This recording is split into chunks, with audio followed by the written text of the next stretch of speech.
Alright, we're live. Thank you for watching the VOD. Be sure to smash all the appropriate buttons.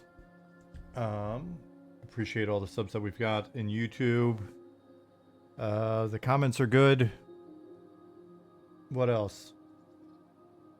Yeah, I think that covers it. This is day 5 of the 10-day playtest that we've added one additional day to. So, let me fix this window here. That's the stats screen. Hide that. Wonder if I can just show Ollie's screen on here.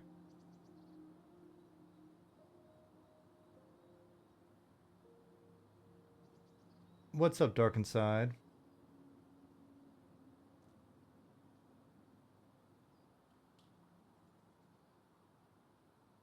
Eden, the Dev Trav, sup baby, Gunavolv, Chaz Solo, Pipes. Pipes, are you Pipes in game as well?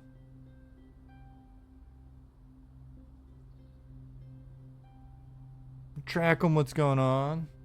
Queej, Asteranian, Javasteen. Yeah, okay, that's the Pipes I'm thinking of. Right on.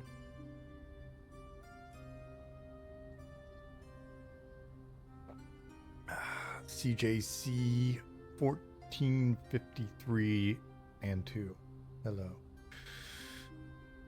How'd the first test day go? It went the first test day went good. We had so many people in Night Harbor, and I guess we had the stress test that went really well for us, and we supported a ton of people. But between the stress test and this playtest, I guess we have made some changes, fixed something, whatever, that we hadn't tested. We don't have the ability to test at scale until we get people in again, and that led to some wonkiness. I think maybe it was something to do with how we were processing certain rights to the DB, like writing certain data or merchants or some shit. I don't know. I'm just the front man. Like, we were doing something that I could dig up and explain in more detail in a minute. That made it so that it just wasn't as smooth with 500 people in Night Harbor on the first night. So we noticed that, but then it's chilled out since then. What's up, Hashpipe? I'm doing good. I hope you're doing good as well. Syria, Dax. Trackham said, having a blasting game. That's good to hear. Yeah, I mean, people seem to be enjoying it. We've had a lot of people.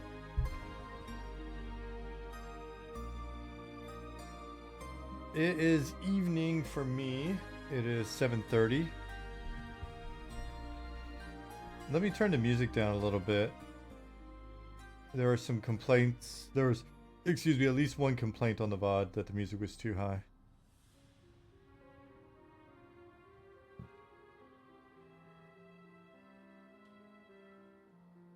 It's been a great vacation for you so far. I'm glad that you're enjoying it. Classic EverQuest.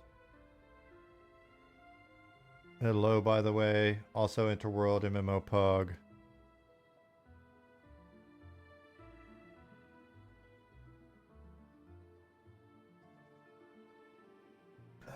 Good news for those of you that have seen like some of the wonkiness that can happen on stream. I am getting a new computer. I should have ordered it like 2 or 3 days ago, actually, but I've procrastinated. I need to actually sit down and just order it tomorrow morning. We've allocated the funds. Am I getting a third monitor? I might get a bigger first monitor and then keep the second monitor and have that. Maybe that'll do enough. Or I'll get a third monitor. I'm getting a bigger computer desk. I haven't decided on anything. Eminem first. Eminem first. Oh, Eminem B first. first. I have not decided. I've still got the stuff up. I was gonna ping you and be like, so first has been my shepherd through the process, because I'm not super technical dude. And I absolutely just don't really keep up with hardware stuff, and to some degree, you know, it's cool. It's not that I don't care, but I kind of like just trying to get whatever's kind of good. And so first here in chat has been shepherding me through what I should get, and I just need to pull the trigger. Basically, Brandon, what I need is I just need to get back in on that page. I think I might as well just pull the trigger on the 2 terabyte SSD. Everything else is like so much better than what I currently have. I just want to be like, dude, which one? Are we going with Intel? Are we going with the Ryzen? Cool. Let's. Why is that attacking you, Swanee? Turn your aggro off, crazy man. Listen, 4 terabyte SSD. Listen, I'm on a budget here. I'm on a budget. I have a dude, my machine is from 1970 right now. I have like, I'm streaming from like 32 megabytes. I've got a 2070 Super with what, I forget what it is, like i7, what is it? i7 7420. Like I'm just not, I'm not a person who's into technology. I have to do this for a living. I'm going to be honest with you guys. I'm going to be honest with you. It is not what tickles my fancy, the hardware. You know what kind of hardware? You don't want to hear it. i7 7700 with a 4.2 gigahertz processor. I've got a 2070 Super, and I probably have thermal paste that is dry as your grandma's cookies. Probably there's probably just dust flying around in between the dog hair that's filled my rarely cleaned computer case.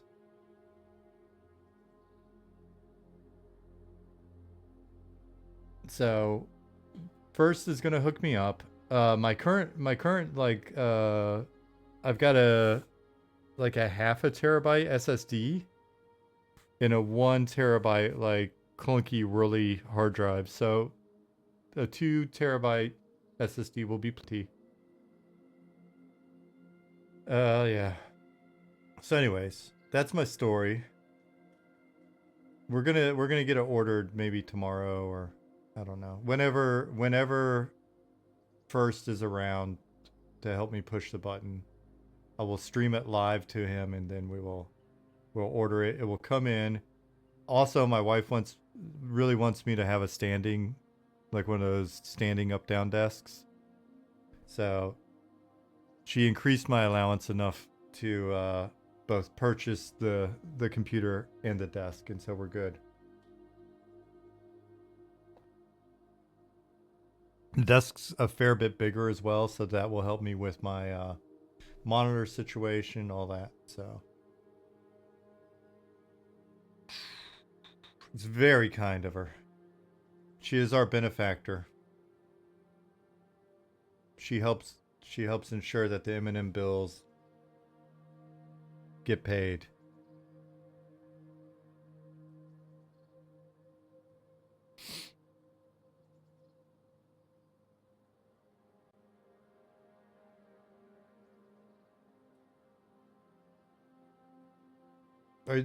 Shoddy Shadow, are you talking to me or Nick? I'm not Nick. So I'm not answering your question. I refuse. But he'll probably be streaming later. I might answer your question. I'm going to get back to it, and I'll read it in a second. Innerworld, what's going on? Thadvik, hello. Gorf, hello. SSA Blue Knight, what's going on? Craft said, I like the elf starting city a lot. The tree city's cool. Right on. Synalytic. Yeah, in the past I've just like impulse bought the PCs. The one that I have now is kind of an impulse buy, but like I said, Brandon's gonna help me out. Corey Kraken said, thanks for helping my petition. I'm putting weapons on the hotbar. But it seems to me and my friend, whenever we try to put it on, it doesn't equip weapons in the hotbar. Instead of the icon, it changes to unknown. Here, so this is what I do. I don't know if you'll be able to see it.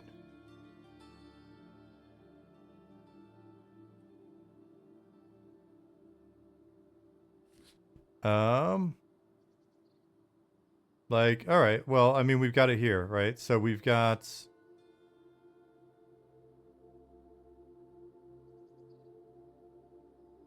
it's manipulating my inventory.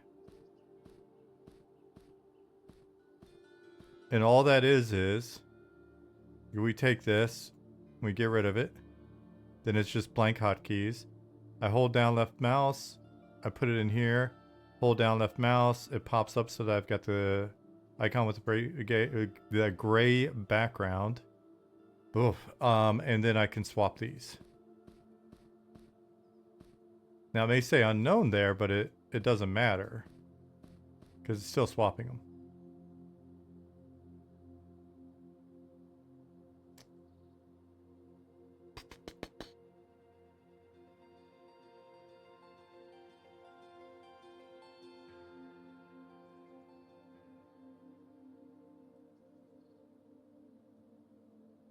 Let's see, I'm scrolling down. Question about the Green Drake armor sets. I know Night Harbor has Scarab set, but are there any plans to also make starter level sets for cloth wearing classes? I don't know. It's a fair question. And it's funny, we were just talking about disparities and sort of like armor availability before. I don't know. One of the things that you're probably gonna find with us over time, God, I can't grab the thing anymore. Is that not all things are gonna be equal. There's gonna be a certain amount of stuff that just kind of happens on whim. Somebody wanted to put a quest in, they put a quest in.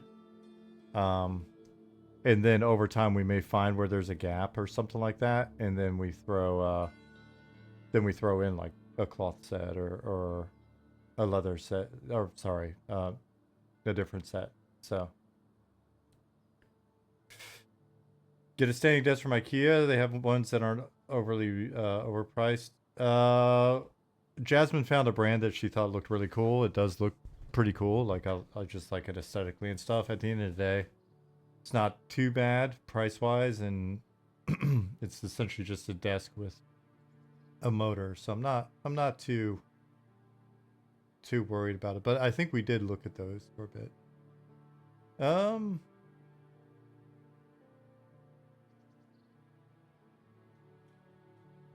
No, you're on a budget, but if you're using an old computer as a stream-specific PC and capturing your game capture, is super great for helping power management.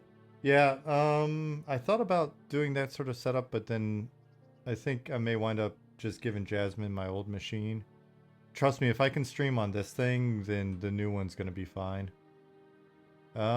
First is pointing out the options that we're looking at in terms of computer. Ryzen 7 7700, 9700, or 9800 3D, and also a 9800 3D, or 7800 and a 9800 3D, 32 gigs of RAM, 5070 Ti, 850 watt power supply, 2 terabytes, case, and blah blah blah. Yeah, that is the machine that we're looking at.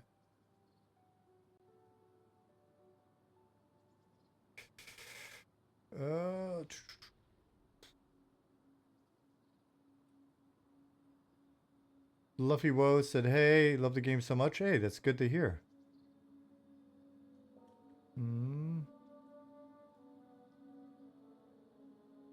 Any plans on giving Inquisitors some form of touch spell, like SKs and Paladins, like a Chanted theme touch spell, Charm Touch maybe? It's not a bad idea.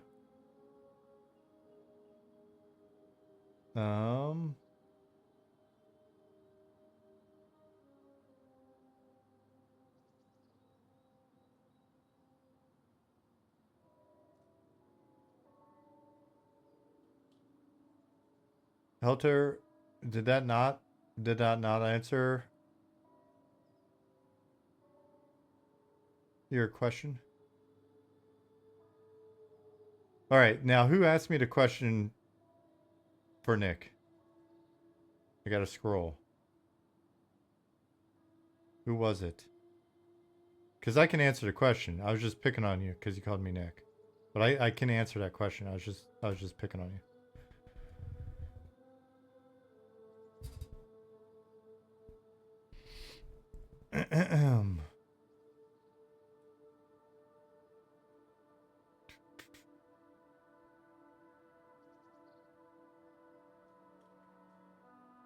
Well, hopefully me picking on you, like being silly, didn't like scare you away. Well, shit.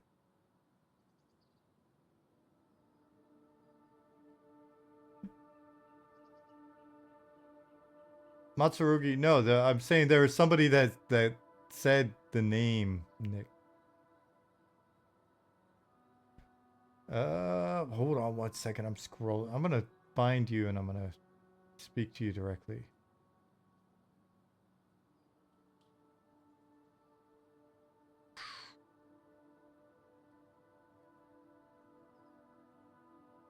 Now I can't find it. I know you're out there.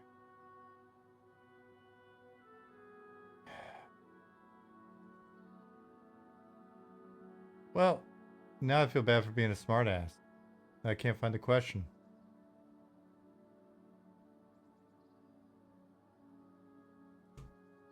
Anyway. Ask it again if,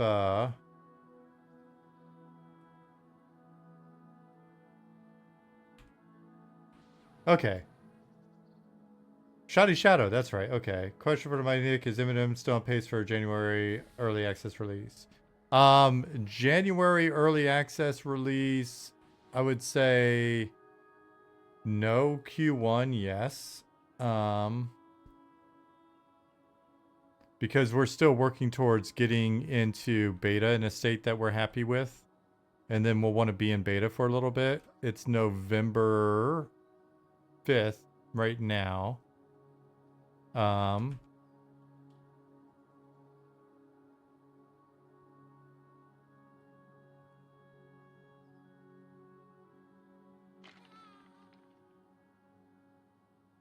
So it's November 5th right now.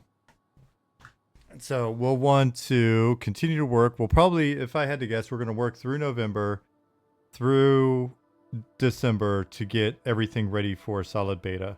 Then we'll go into beta, hopefully, like January. And then we'll want to spend a little bit of time in beta. And then that will determine ultimately our early access.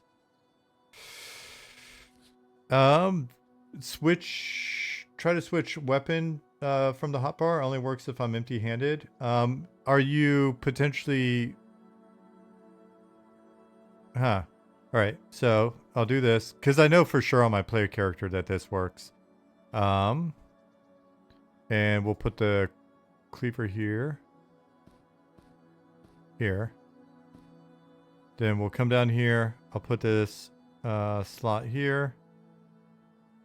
We'll move this here. Move that there. Move this here. And it works.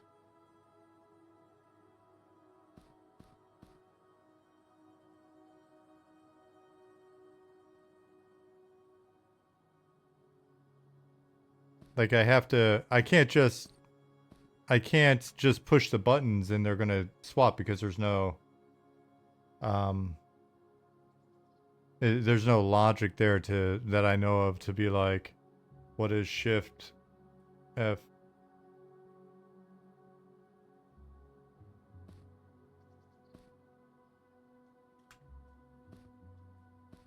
Like, what is that doing?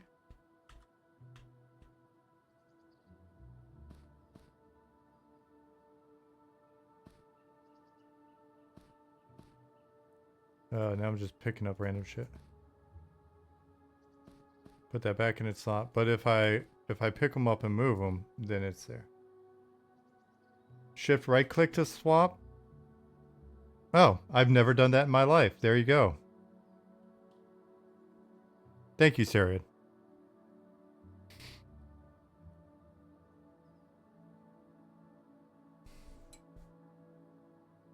That is the pro tip of the day.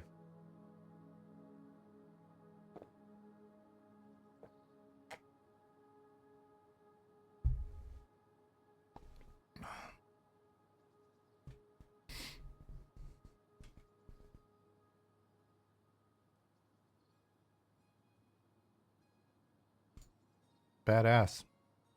All right, what was here? My lamp. Cool.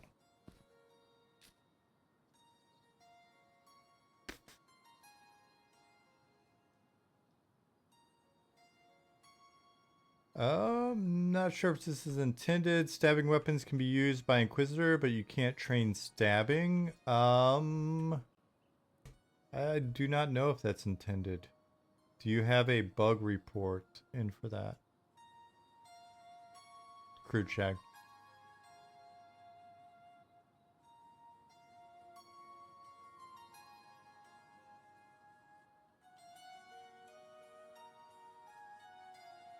That would be cool. That way it doesn't get lost. Spinal Dash said, Robot, what's your favorite kind of work to do for M&M?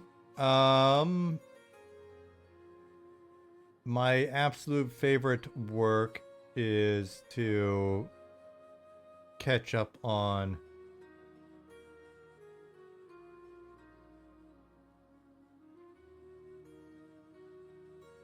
eight months of filing expenses in our expense spreadsheet. That is my favorite.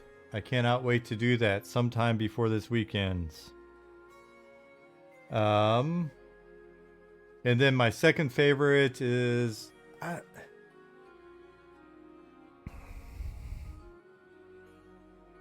like implementation.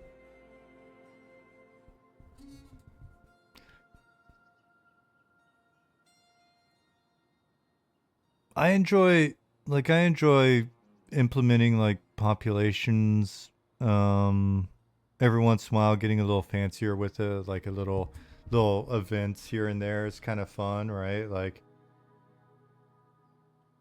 here, let me.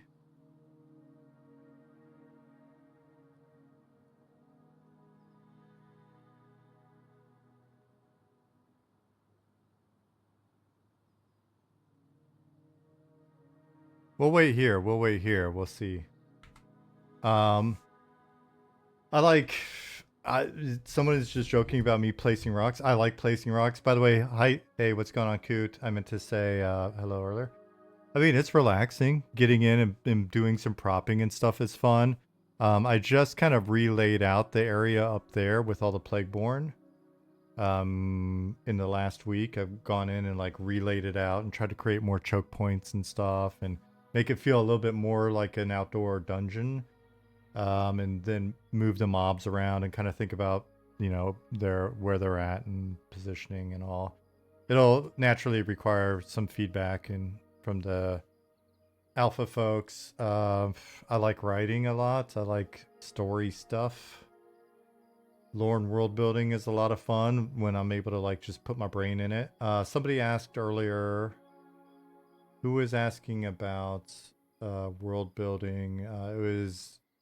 It was Blue Knight.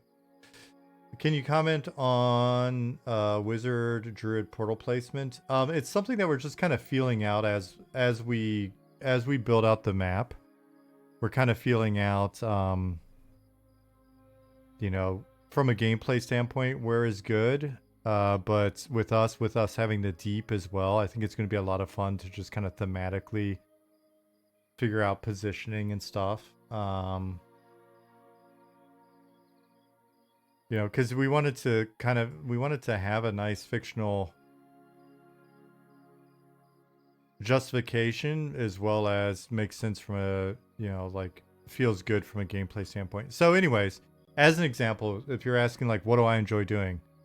Like, oh, these guys are grabbing them. So when it gets dark here, those of you that haven't seen it, it's a spoiler, I guess.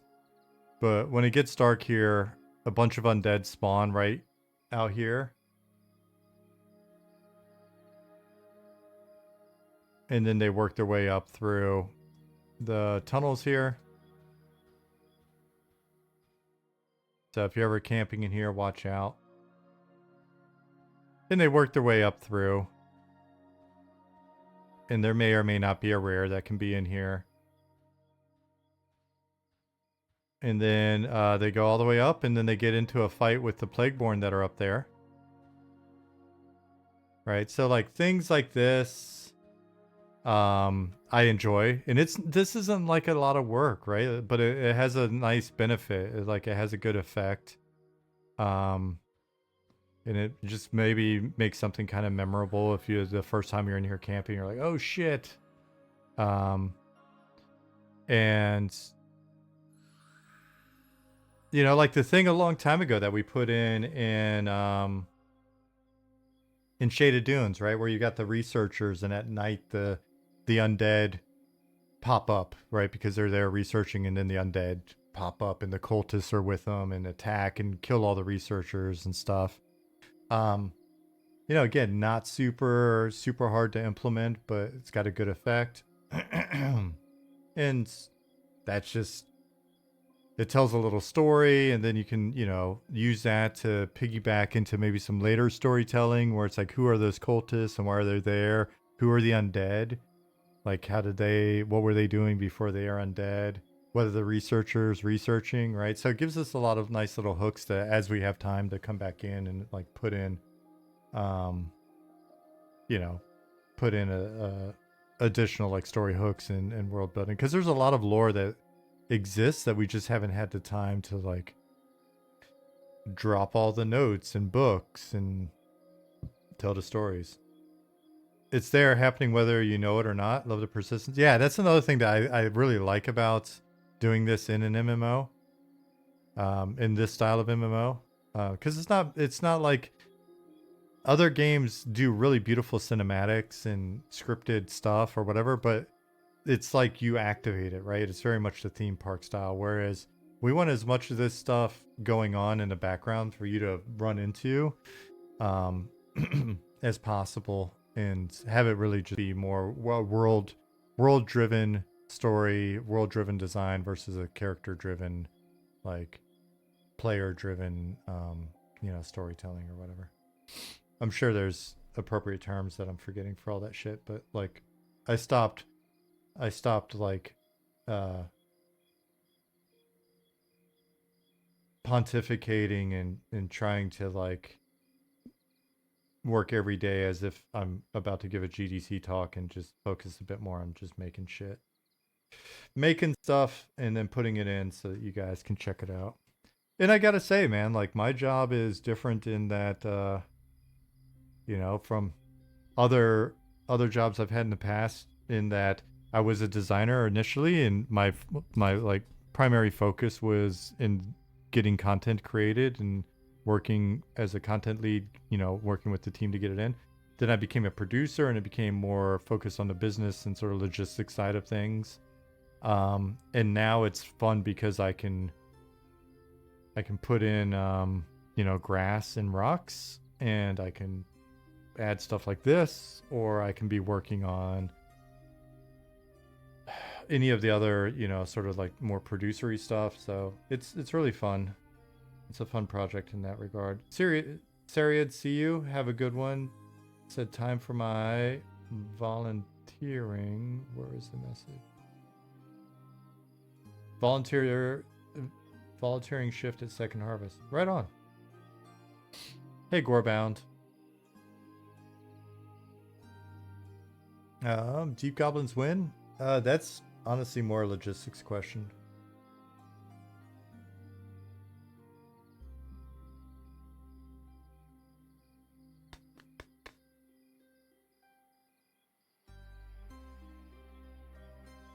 Aquawolf asked, art question, making it a point to spend even work time at least watching art again.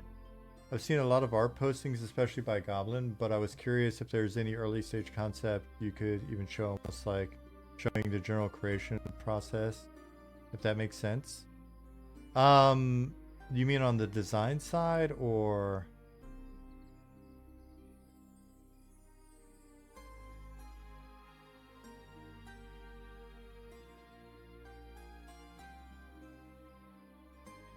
What is Second Harvest? I'm in Germany, so I'm not up on the terminology. But Sariad volunteers there and Blue Knight distributes for them. So I'm curious.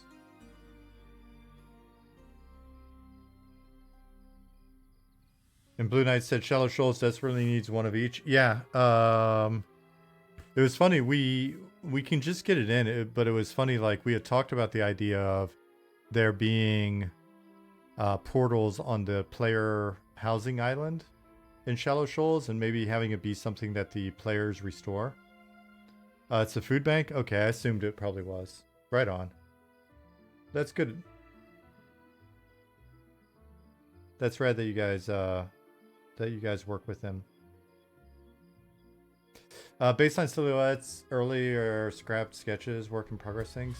For that stuff, the other streams are the ones that you'll want to watch, right? So you'll want to watch Goblin's work, Zach's work, Zukin's work, right? Like, those guys are artists. I am just a humble orc salesman who, on occasion, will place rocks and shrubs and stuff in here.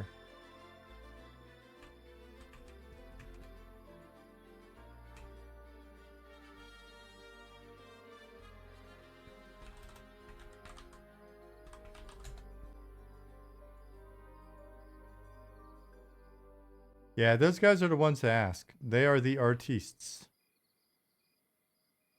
Is it possible to stop food and drink auto consumptions? Sometimes I like to stay in game sitting around chatting, but don't want my food drink consumed. Not that I know of. I forget. We talked about food and drink no longer being consumed when you're in the inn. Did that ever happen, or was that just an idea? Liz said go sit in the inn. So it sounds like we actually did do it.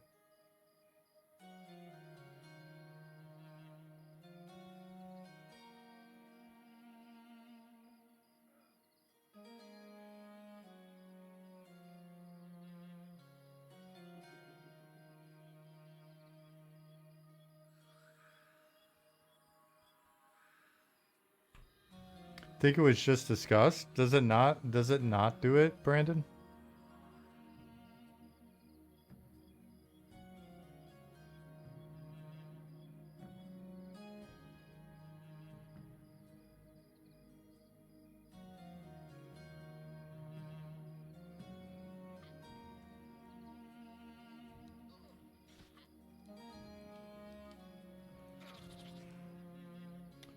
Do you think Death to Gnomes would be mad if I changed his name to Death by Gnomes? Brandon said, oh no, we did food, drink. Sorry, I'm thinking of buffs. Okay, cool. What is this?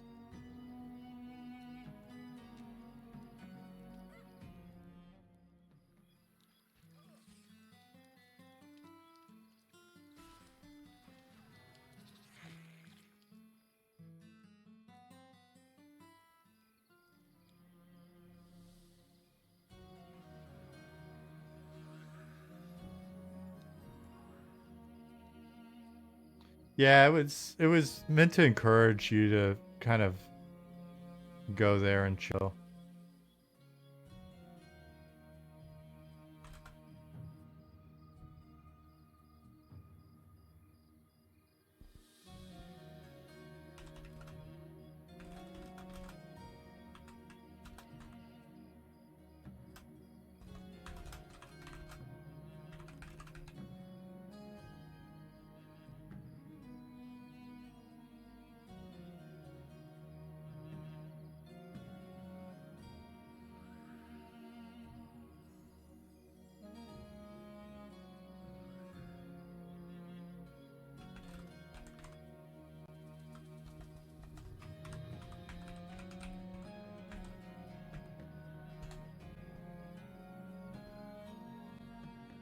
Today I discovered the docks have some unsavory people who will kill you. Yes, this is true. A lot of our docks seem to be kind of unsafe. Sorry about that. Hey, Dargith.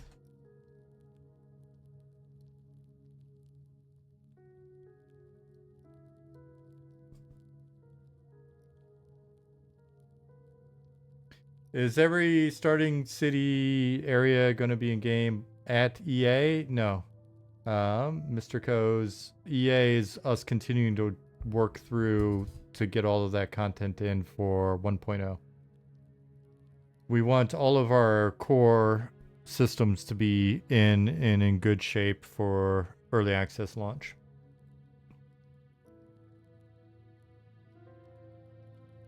Does it charge money while at the Tavern Inn instead of consuming the food you brought? No.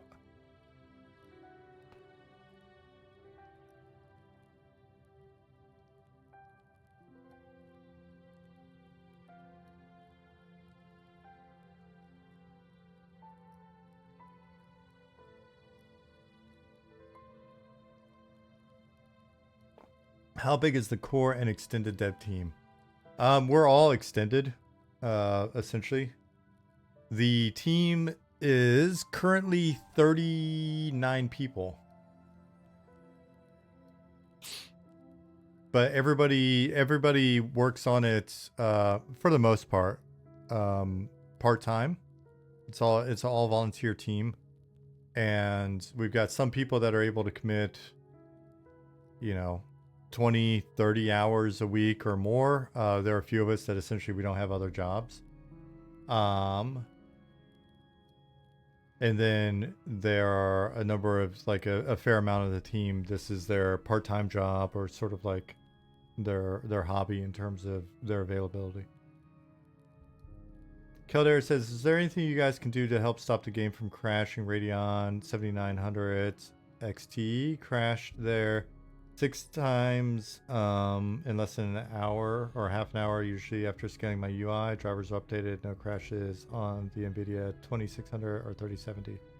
The best place to like have continued discussion on that is in Discord. If you're not in our Discord, and the person that's typically going to be answering those questions, I think for the most part, has been first. Are you still in here, Brandon?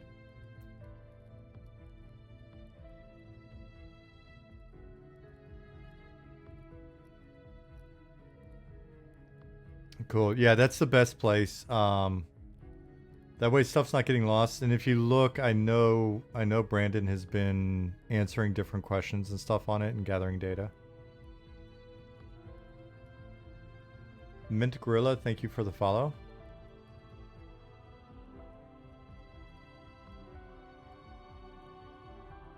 Can you talk about the GM guide program? Our GMs are on the team.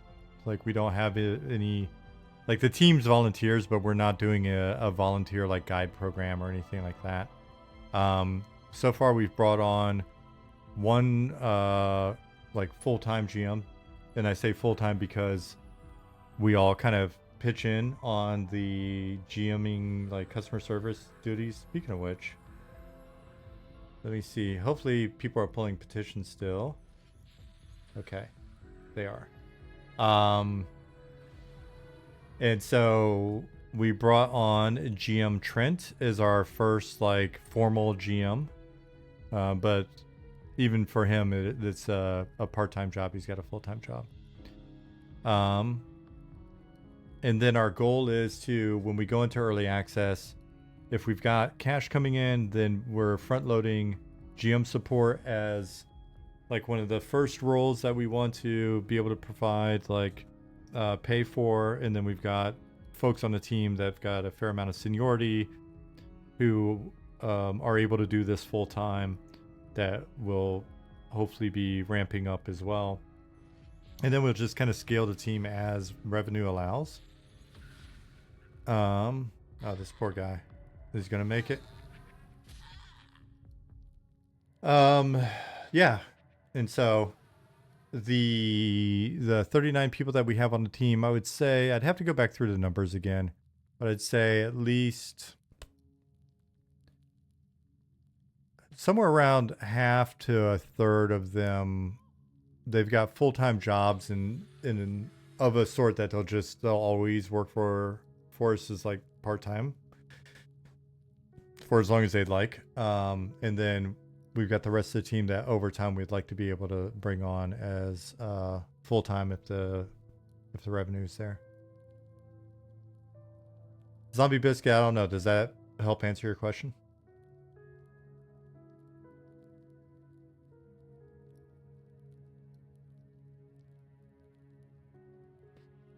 Question about level locked world bosses. Have you considered a level sync mechanic rather than death touch? I have not implemented any level locked world bosses. I think over time, level locked bosses is something that I would like to discuss more with Nick and the guys and kind of see what we're doing and what we think works and what's not working and go from there. I've never been much of a, like, that's not necessarily my thing. And so it's just something that I'd like to talk about more and see if there are different ways to handle it.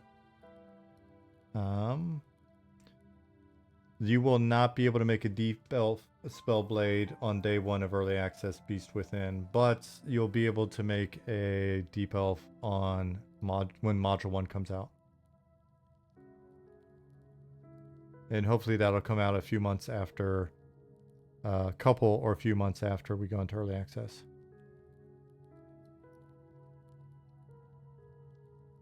So yeah, no plans for a guide program or a guide system, but we will have GMs, and developers will continue to work as GMs as well. And when we've got time, then we'll run events and things like that.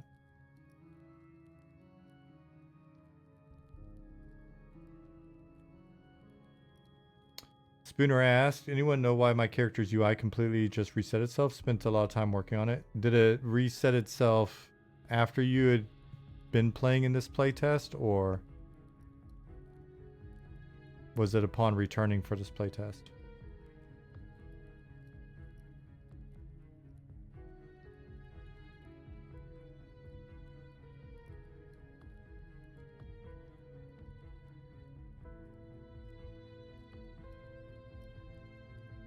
Mid playtest. Asurarian said, and Liz backed it up. Essentially, it sounded like the UI tends to reset if the client doesn't exit cleanly. And I know that the client has not been exiting out completely cleanly, so that may be on us.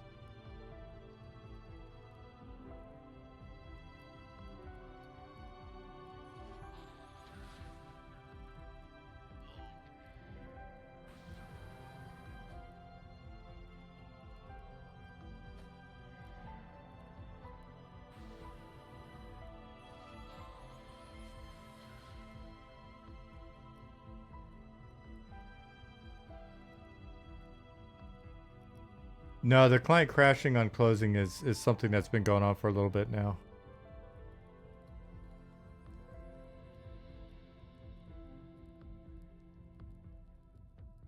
Rapala said, community in this game is already what I wanted. Love how people are helping each other, buffing, giving info, passing off loot, etc. Loving the game. Right on.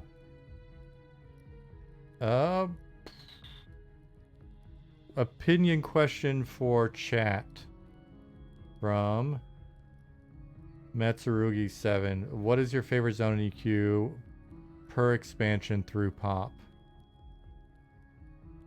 Is there anything that surprised me this playtest so far?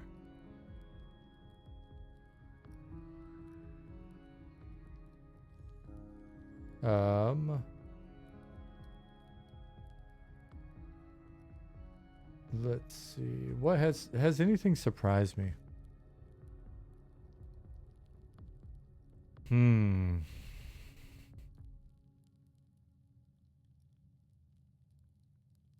I guess, I don't know, Friday night, like when we went live, the stress test had gone so good that it was kind of surprising that we ran into the load challenges that we did in Night Harbor.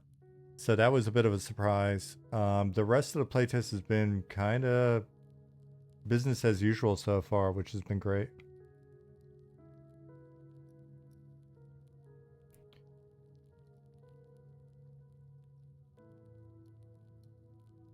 Get this here. We can look.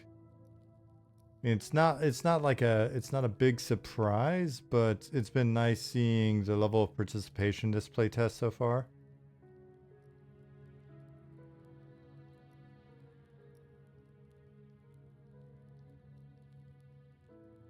Yeah, I'll show you some numbers, I guess.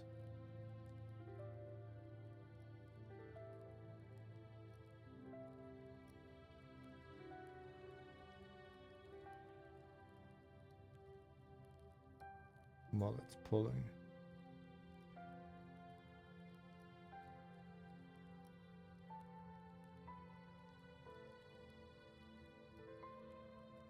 Swanee, you said not really a fan of Luckland. What? The only correct answer to that one would have been Shreza. Shreza Temple. Hey, what's up, Zukin?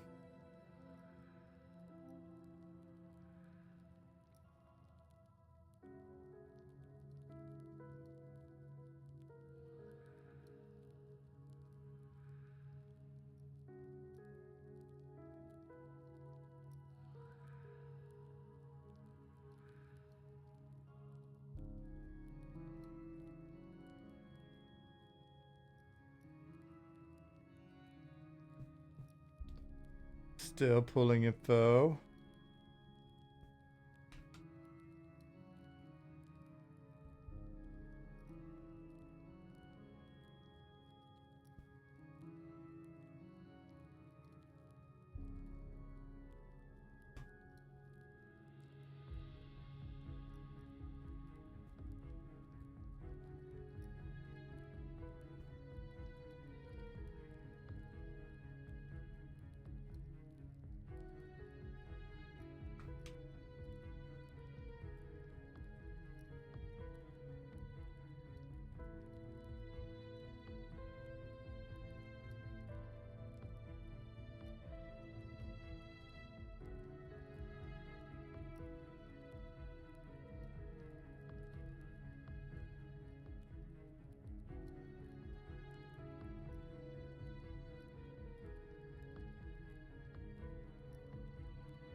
Cacklejack said, I hate to keep bothering devs about it, but wondering when we might play in borderless window mode. Ask for Discord overlay reasons. I'm deaf, but with the borderless window mode, I'd be able to use voice to text, not for communication game with my go.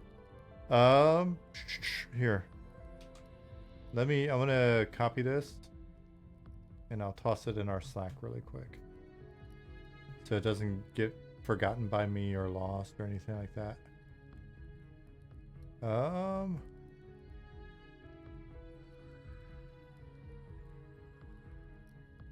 One sec.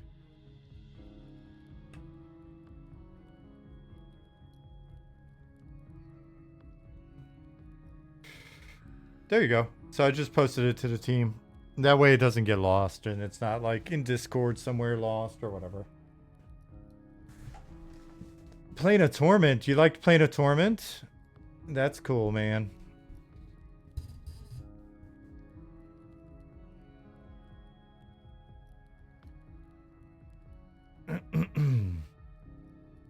Yeah.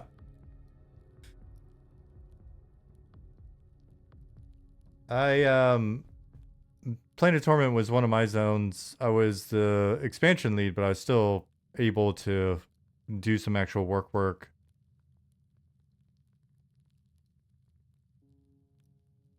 Cozy said, loving the Inquisitor so far. Right on. I think over time they're going to become a really liked class. as people get used to them. So anyway, can you guys see this? Let me...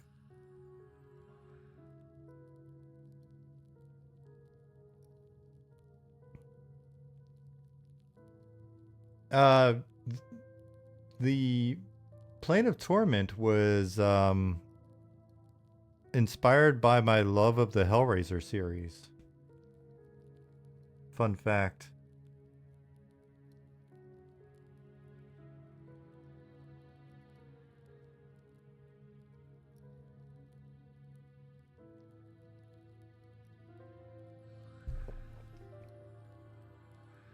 Will this game have planes? This game has planes. And you may even be able to access them. You may be able to English them at some point.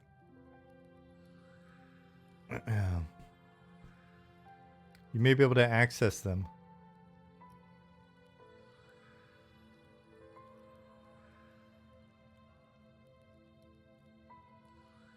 Plane of Torment always made you feel uncomfortable. What would be uncomfortable about being inside a giant planar cube of blood that's got chains holding everything up and weird creatures, and one of which will swallow you whole, and then you gotta fight your way out of its bowels.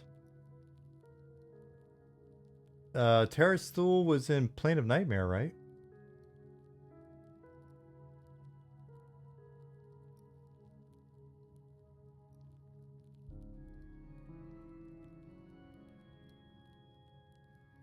That sounds so comfortable. Yeah, it was very cozy. It was one of the early cozy games. It was cozy before Stardew Valley. All right, I think I'm done tonight. I'm done talking. I'm done talking for the night. It's going to be a short stream. Antics said, I'm new to these old school MMOs. So far, M&M is very cool. However, I wish there was a tutorial for maybe 1 to 3 levels that helps flesh out how the game works. We want to provide an offline tutorial that you're able to access whenever. We want to work on like a very simple. It's not going to be the actual systems, but it will tell you how things work and maybe give you like an interesting presentation of it, like an NPC that's just like, hi, here's how you interact with me, and run you through like as much as we can. So it's a bit interactive, not as interactive as the game. But the thing is, and you know, it's maybe some better tooltips in game, but we don't want to create an environment where the first thing you experience coming into the game is how video gamey it feels. We want to put you in a world and then kind of let you go. So that's why we talked about the offline tutorial, the manual, any sort of information that we can give you to prepare for it. But like this whole like, you are in the jail cell, now talk to the guy. Hello. In order to get out of the jail cell, you have to pick up the key. Brackets. What key? That key. Okay. Now click the key on the door. Psych talk. Okay, so I'm immediately just feel like I'm in a video game. And I'm not trying to make fun of it. I've had to make those for games in the past. I personally redid the DC Universe Online tutorial like, I don't know, 6, 8 times. Why offline? So that it's always available.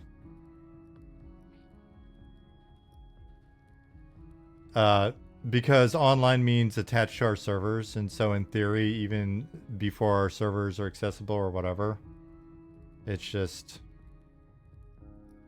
yeah, 6 or 8 times. Bill.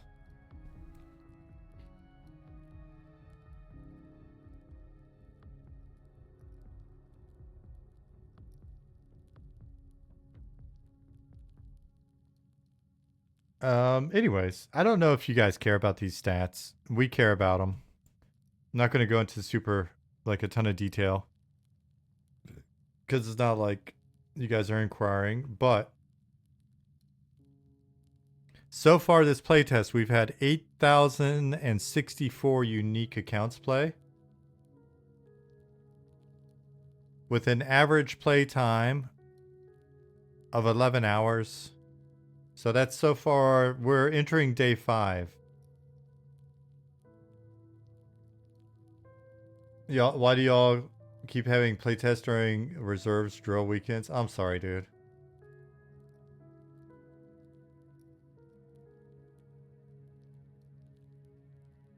Just taking feedback and updating, or 8 different tutorials. I would say between, I don't know, somewhere between 3 and 5 completely new tutorials.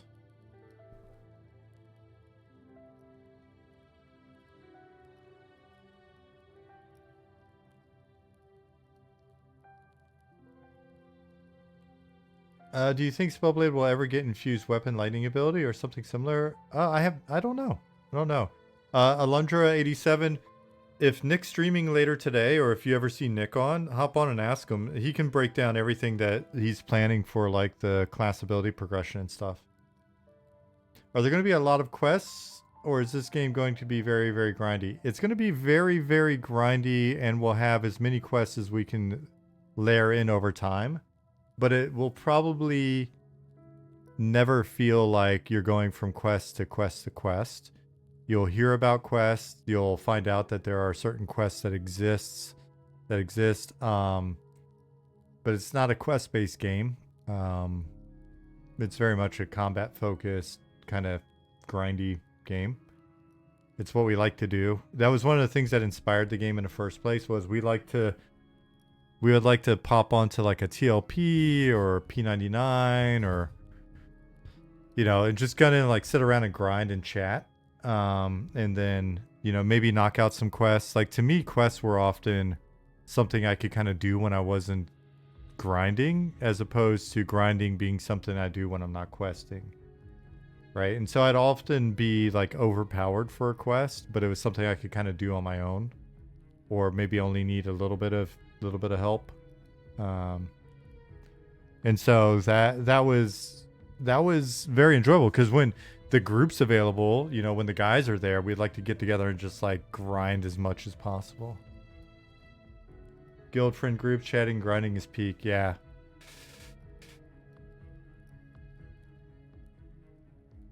You're very welcome. Yeah, and I'm not like sorry. I say stuff sometimes, and I realize like I don't want to come off as like shitting on any other games or anybody's work or whatever. Like I said, I've had to implement tutorials, and I understand they're helpful for a lot of games. I also think just we're trying to create such a specific vibe for the game, and I definitely get that can be pretty polarizing.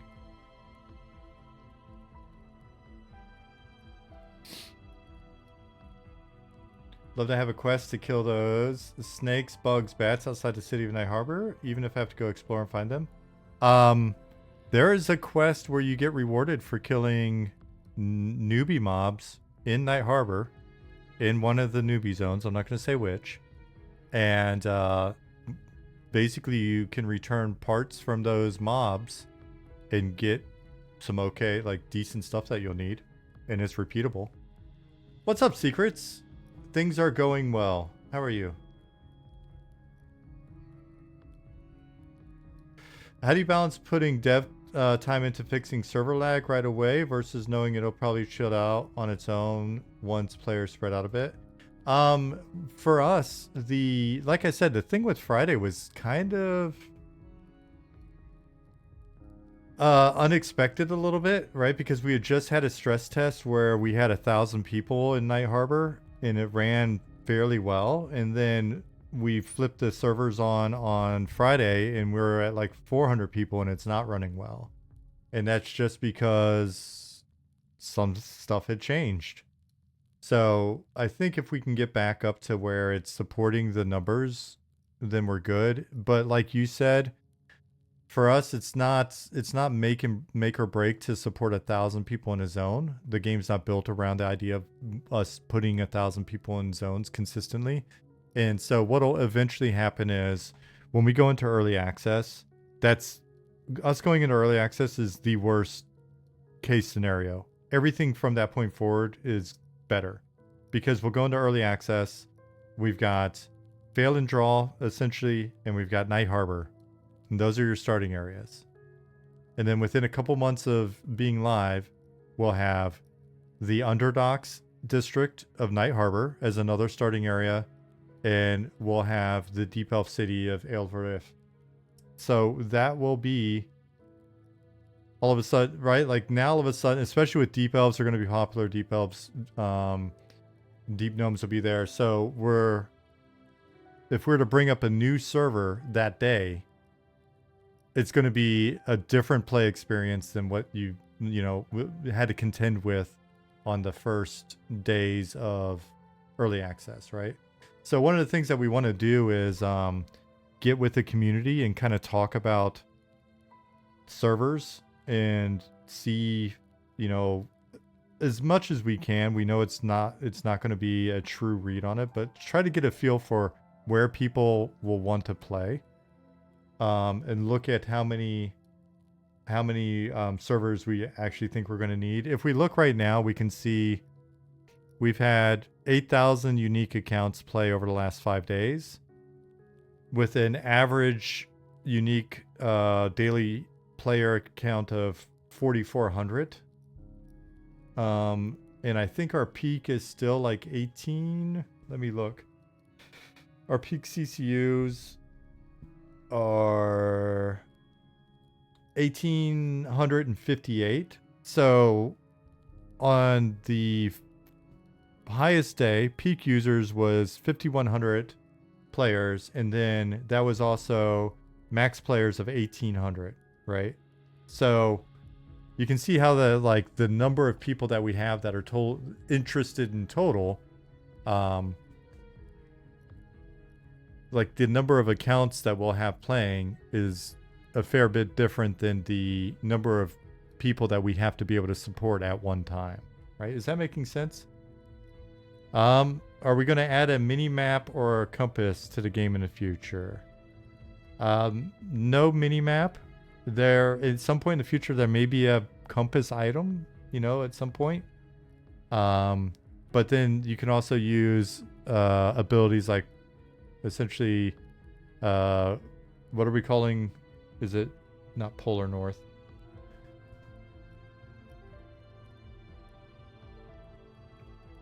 Our True North ability, like spell, and then I think a sense Polar Alignment North. That's right. So we've got that in spell in game, and then a sense heading ability for like the survival skill. I think that would be something that'd be kind of cool. Though I was thinking, like, if we had something like that, should we have two abilities? One that's a like survival based ability that's an outdoor sense heading, and then another one that's a dungeoneering ability that's a indoor sense heading. What do you think about that? Thank you for the follow, Revik.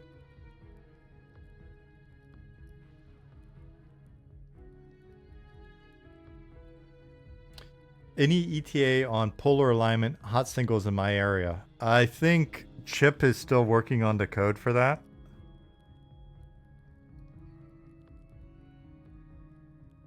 That'll be like our slash pizza.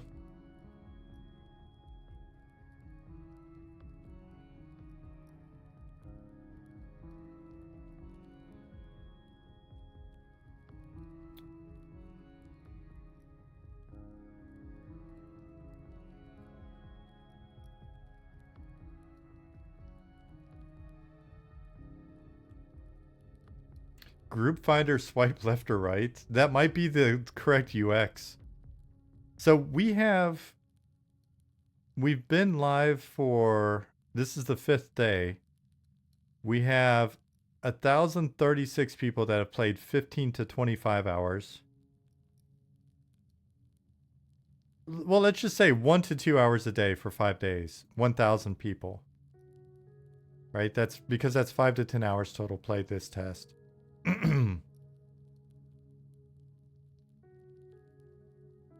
AMDT, thank you for the follow. We've had 791 people play for 10 to 15 hours. 1,036 people play for 15 to 25 hours.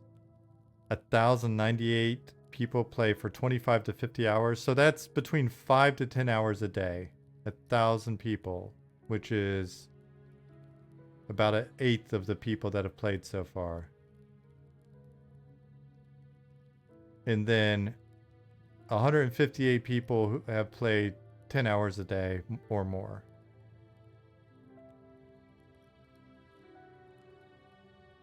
That's pretty gnarly. Crude Shag, thank you for the follow. So, one of the arguments that's come up in Discord and different places is,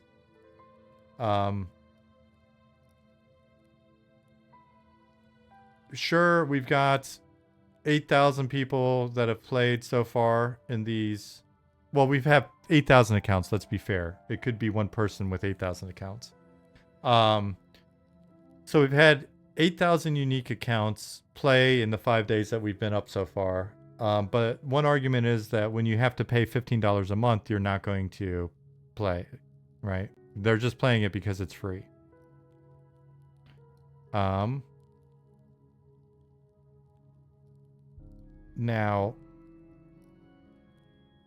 it's an interesting argument, and I guess I could see that. But then we've also got people that are playing a shitload. Now, they may be playing a shitload because it's free.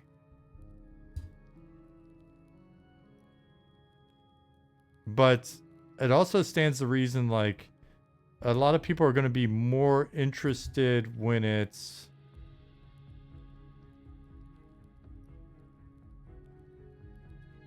when I play, I'm excited to play. I don't necessarily, like, I've got a desire to play, like, in closed testing and all of that stuff, but it's such a different feeling when I know that my character is going to be my forever character. So I actually think that we've got people that have played that aren't in this 8,000. They've played in previous playtests. We know for a fact, right? Some of them are streamers, and other people that are like, hey man, I played, but I'm not going to play anymore until EA. And they're going to come back. And then, and they're probably going to be as invested as what we're seeing here, or even more so, because of the fact that it's like, then all those hours count forever, right? Like, all that cash I build up, I can use on Twinks from that point forward. You know, when the new race class combo comes out that I want, or new race hits, like trolls. Somebody was asking about trolls earlier, for Module 1. No, trolls will be in Module 2, not Module 1. So they won't be available with the deep elves, but they'll be available after that. But yeah, you know what I mean? Like, it's just that sense of, yeah, I can't wait till early access, and then I'm going to be really, really invested. D-Loves Pudding, are you playing right now, or are you just waiting for early access? There's no wrong answer to that either. Matter of fact, if you say I'm waiting to early access, it proves my point.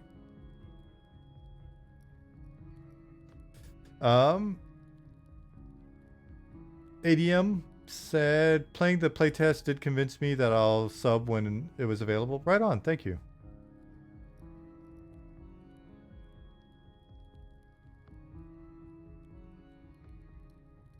The more people play, the more addicted they become. I mean, it's just, yeah.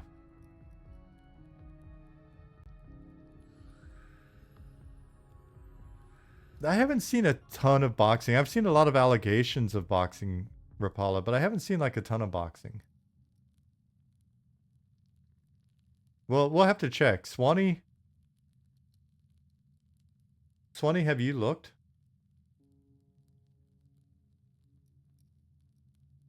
What's up, Quatos?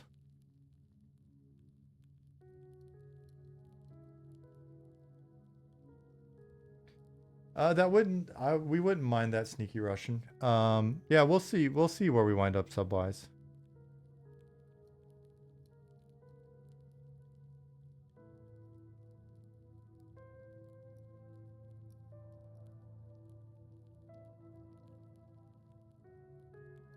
I don't currently have time, so I'm not playing, but it's not by choice. I will force myself to find time to play EA. Right on, D. Yeah, like I said, there have been a lot of people that we know from the community that they're not in the playtest, but we're fairly certain we're going to see them once we go into early access. But do you need a bunch of sweaty friends to be able to play, or can you play solo?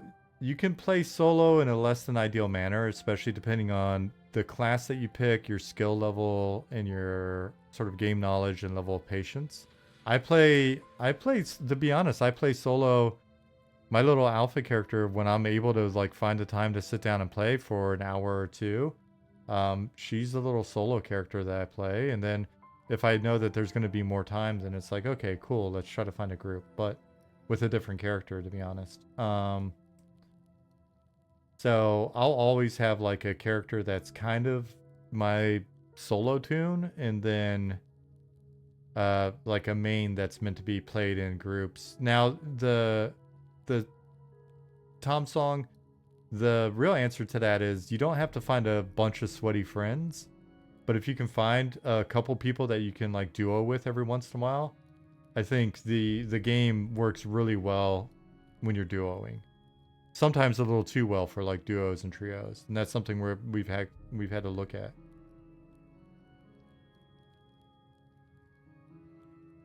Ali said if you play Necro or Druid or Paladin or Wizard or Elementalist or Enchanter, you'll be perfectly fine soloing.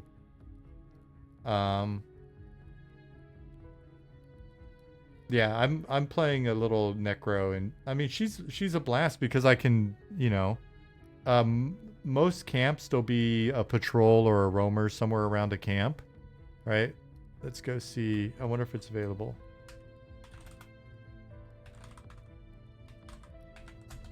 Yeah, I'll show you.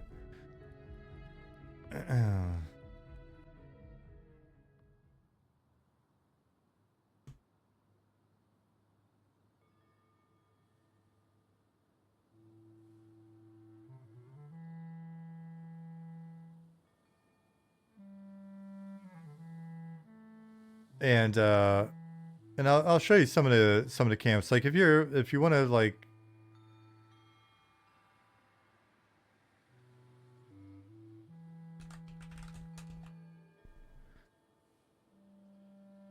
There's almost every camp has a straggler that will either walk out away from the camp or is positioned away from the camp, patrols around or whatever. So if you're a soloer and nobody's gobbling them up at these camps, then you kind of have the ability to maybe even, depending on when they're positioned where, they can they'll spread out sometimes over time or whatever, and you can pick apart a little camp, or you can always have a little something to grind on.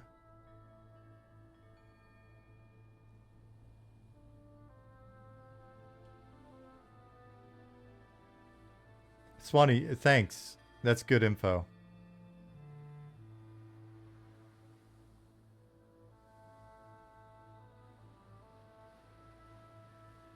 Yeah, so we believe our percentage of boxers is actually relatively low during these play tests. So when you look at that 8,000 number, it's not like wildly off.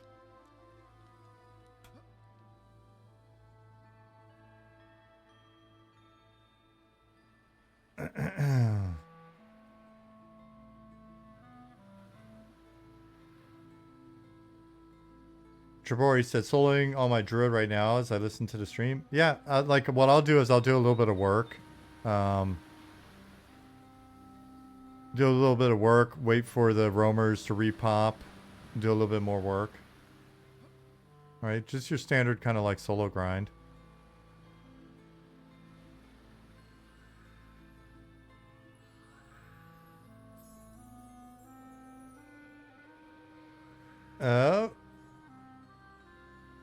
Kakazam said, soloing on my shaman while listening to the stream. See? And then other areas will be denser, and so then groups will have the ability to tear into that, right? So I love this so much.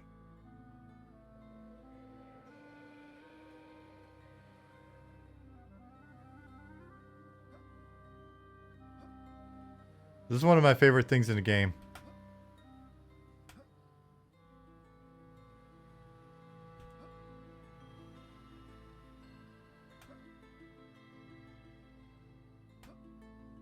Someone's saying we need a grass rustling sound for those. Yeah, for sure.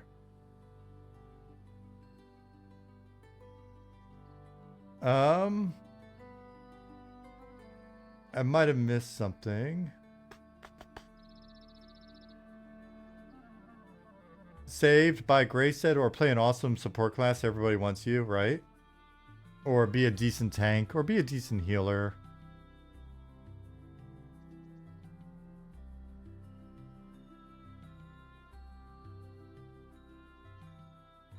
Tsunami-san said, I see a lot of boxers on Crivia. Yeah, we'll be watching it. But again, I think there are more false positives than people realize.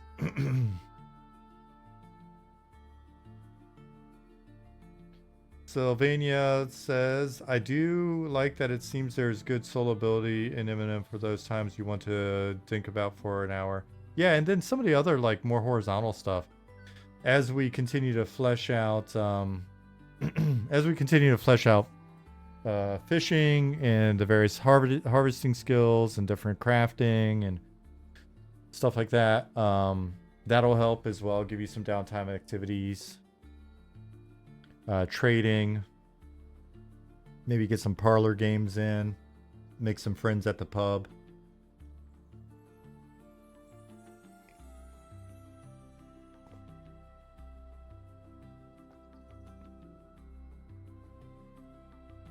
Somebody was saying that they made a friend. I'm trying to find that one up there.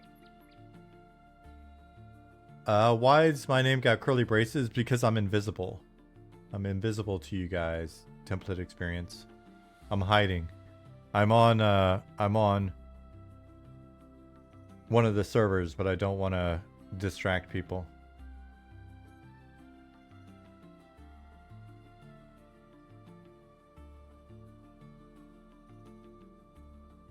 Rapal said, you mentioned that you're looking to tune Duo Trio a bit. Does that mean making mobs harder so Duo Trio can't hold down a large camp alone? Or is it more like giving XP bonuses to incentivize folks to fill groups out?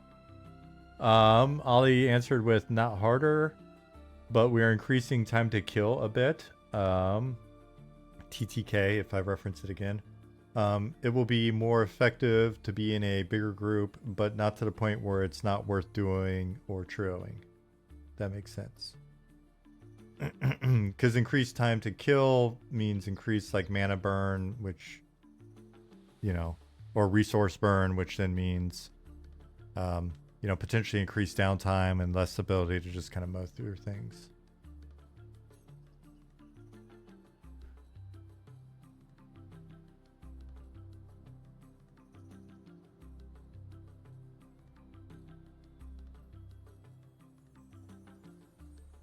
Can we get a higher tier torch that we can pick up for nighttime mining? That's a really cool idea.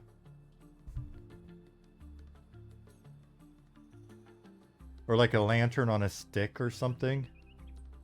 Or a mining hat.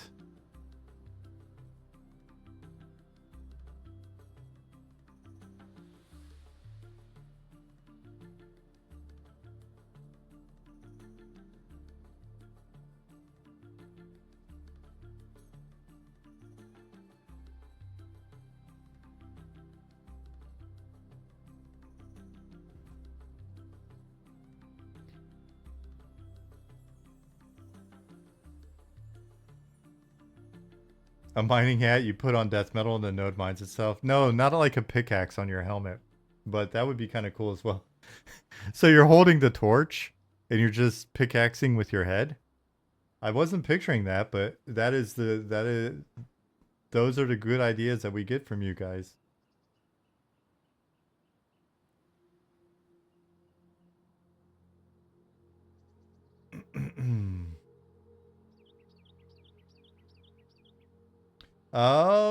Hyper Taco said, I'm sorry, I'm 75% working and miss. I'm glad your job probably is happy that you're 75% working and not 100%. missed the boxing talk. Are you guys thinking boxing is a negative and attempting to discourage? No, I mean, I think a lot of the only thing I personally would think of as like a negative when it comes to boxing is when you're on a server and it's just like I used to watch some streams where people are like boxing 50 boxes or whatever, and at that point it's kind of like, I don't know, it's almost like watching someone build a hot rod. They're not really playing the game. It's a different game. The idea of somebody like, essentially sitting there and three boxing or boxing a group, to me it's like whatever, that's fine. We're gonna have a boxing server and non-boxing server, or boxing servers, non-boxing servers, depending on how many people we have. I don't have like the idea of like two boxing or like having your spouse's account loaded up to port you around, all that stuff. I know there are a lot of people that are deeply religiously offended by that, and I'm just not one of them. My preference is to play with other humans. That's why I play MMOs. When there's like that opportunity for someone's like, oh shit, we need a port, no one's around, and we get a port from like, one of the extra boxes in the group, it doesn't bother me. What I was talking about with regards to boxing before was like, essentially, I believe that people believe there's more boxing going on than there actually is. We will always continue to work on and improve our understanding of what's going on behind the scenes. And we'll probably not get into all of the details of what we're doing to help us identify what's going on. But needless to say, using our current understanding of things and using playtests to refine that understanding of things, we believe that the boxing situation is often overstated, at least in our game to this date.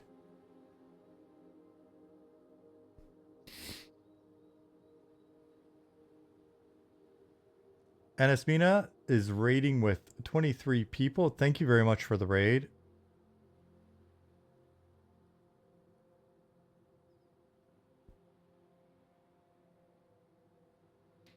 Antics, thank you for the follow. Have you been enjoying it? Appreciate that. Are you wrapping up? Are you done playing for today, or are you just done streaming? Were you playing and streaming? I'll be honest. I went straight from like answering petitions to folks on the team kind of waking up for the day. So I ate dinner, spent some time with my wife, popped into here. I have not seen what's been going on, to be honest. Yes, very much so. Game is fun. I'm glad to hear it.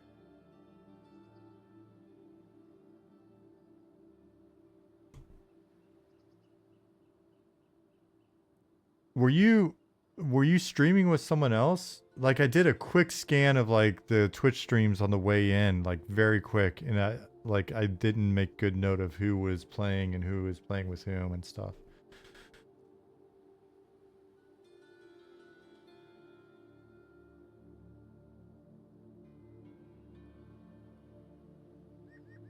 But again, thank you for the raid, and welcome to folks that came in. All right. You were streaming with Orc Boy and the Sweetness. Okay, I thought, okay, that was you then. That was you. I don't know. Have we talked much before? Because I was trying to place the name on the way in, and then when you came in, I was like, I think that's who it was. No, okay, cool. Well, it's a pleasure to meet you. I'll have to watch the VOD of the stream or pop in next time.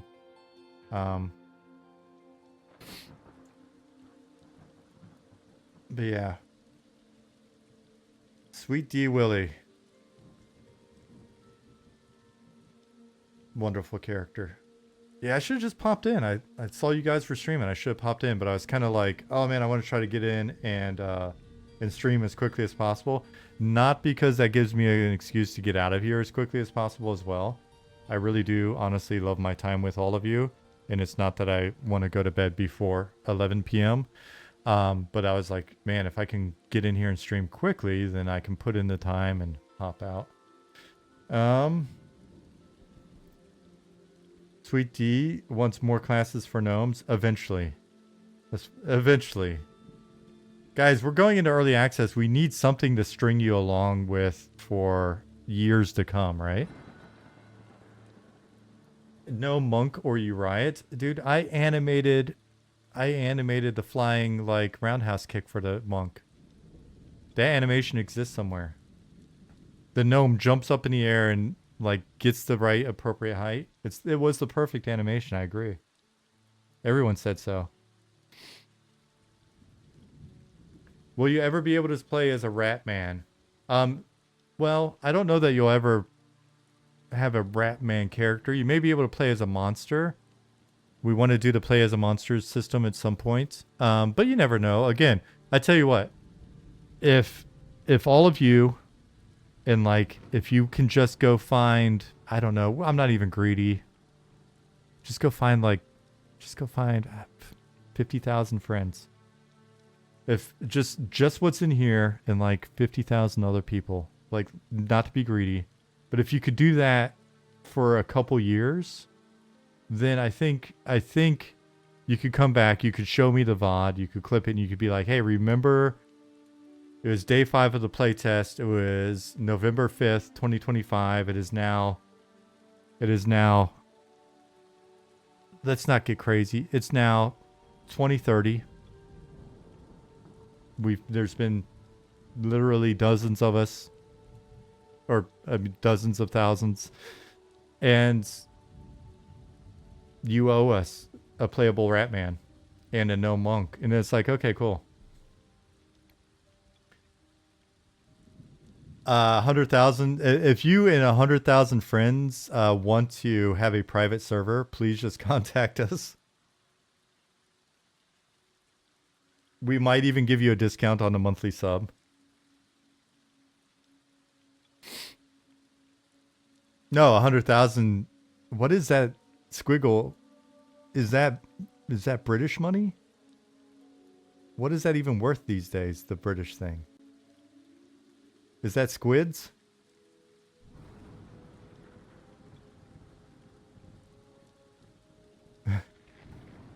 Fake tea biscuit money. I kid. Yes, I'm sure. I am sure their pounds are worth more than $1. It's just because they have fewer of them, and rarity makes it more valuable.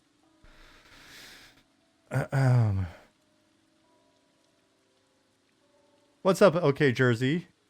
How's it going? Is this the release? It is not the release. It is just a kindly 10-day free play test that we have added an additional day to for the veterans.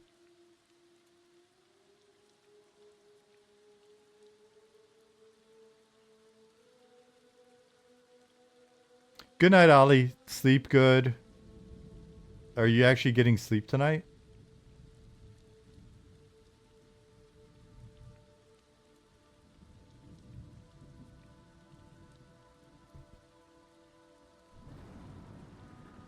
Yeah, so those of you that did not know it, we extended the playtest by 1 day to account for Veterans Day in the US.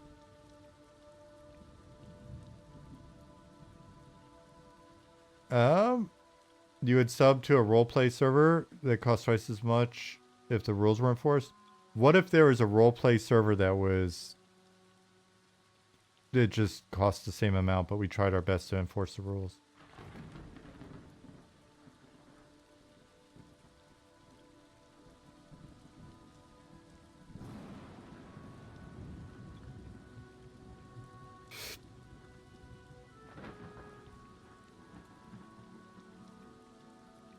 Hey, Crazy Enda.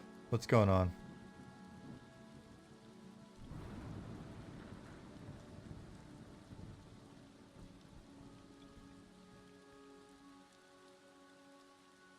You'd have to have in-game roleplay guards that jail people in Night Harbor and adjacent cities for not roleplaying.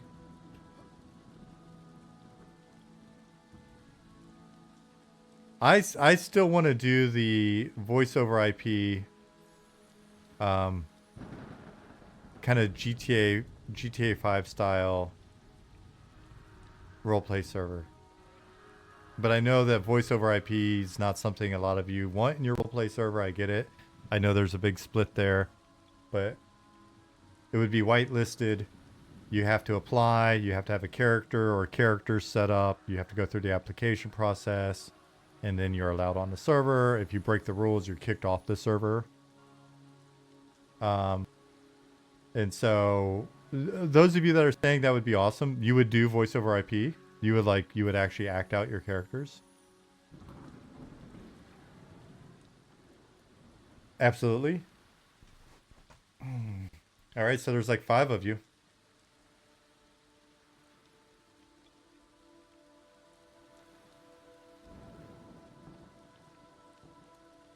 The erotic. Oh, no ERP on this server, thank you. There's literally dozens of you. Hey, if there are a few dozen of you, I think it would be worthwhile, just because it'd be fun content. Does that allow voice changers? I think so. I don't know why I wouldn't.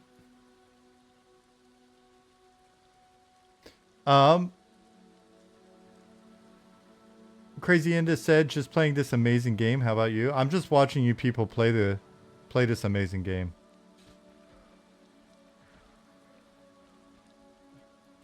Dadvik said, I think I'd do the voice over IP server and get back into streaming. That would be the hope, that people like stream it and stuff. It's just for fun content, right?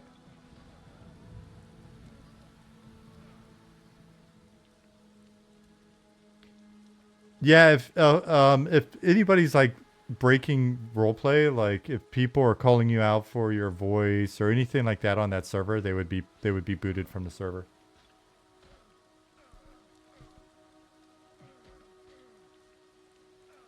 But it's just, we had so much fun watching like GTA 5 servers when we were working on this early on, that it was just something that we always wanted to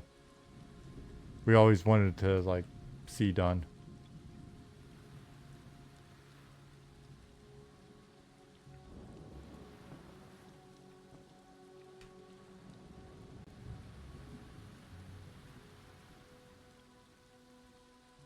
Yeah, very, very much like no pixel style. Just because I think it would be fun to watch and like see some of the stories and stuff people come up with and the characters and things, right?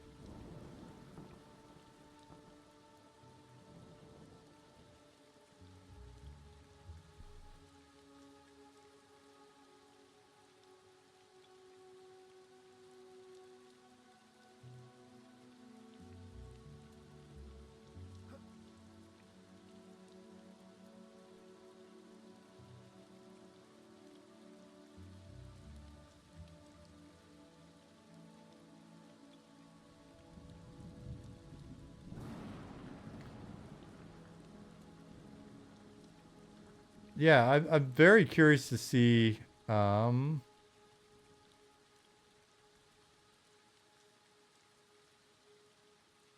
very curious to see how many people would actually be interested. Like if we posted should we post like a survey or something on Discord to see how many people would be interested in participating?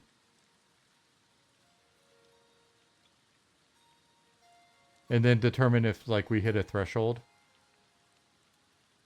Maybe we'll do that this week. Be sure to be in the Discord.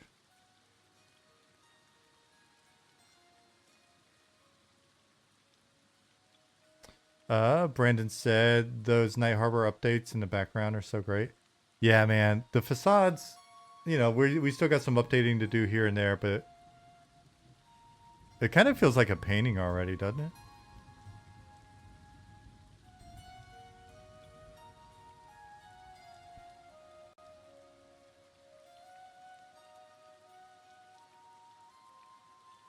I'm gonna use my executive privilege to turn the weather off.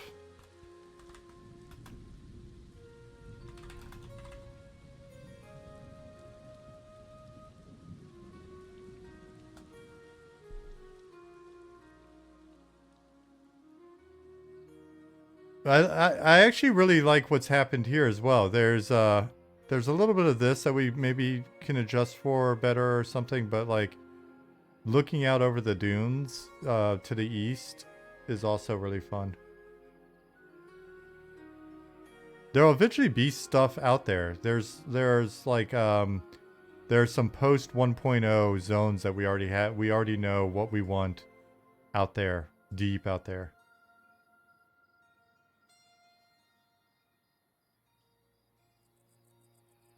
Yeah, first, I think it's just something that would be nice to maybe play with the art itself.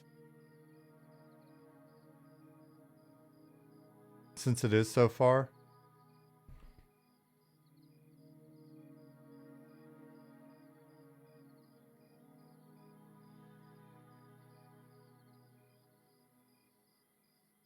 Ash33 said, game stunning. Love kiting giant beetles on my ranger in the middle of a thunderstorm. It's the storms are great. They're so atmospheric. And Chip did such a wonderful job with the lightning.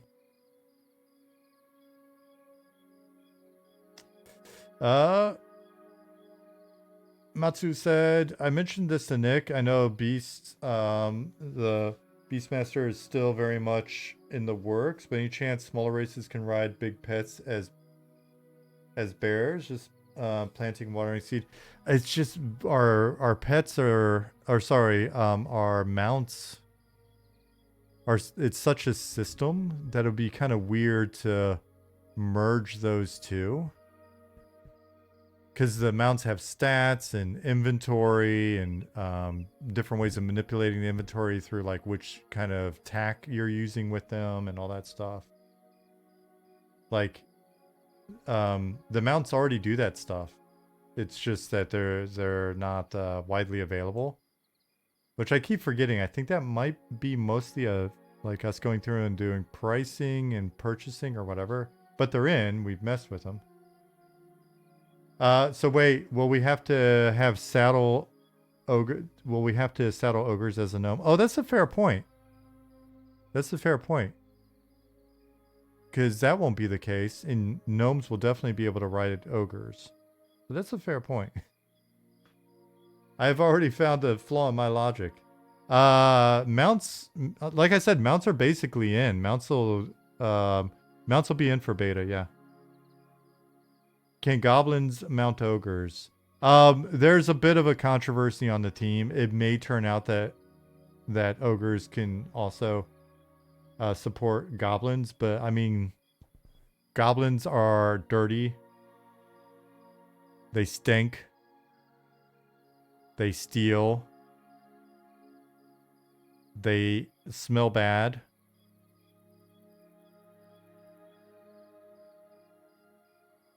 Yeah, you don't like.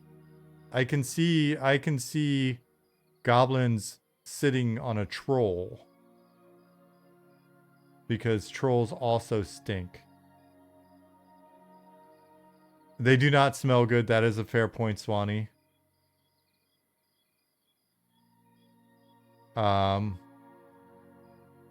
Whereas having ogres have much better personal hygiene than goblins, for sure. Yeah, they may rip a nasty one every once in a while. You know what it's called when an ogre rips a nasty one? A goblin.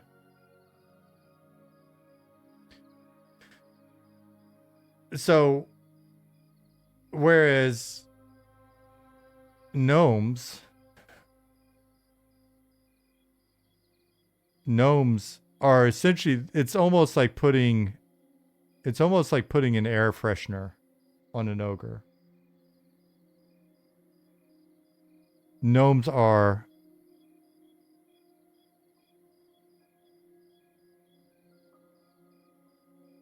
Swanee sent me a message. Yes, we are aware of the goblin named Cold Brew Nick. He is a character. Gnomes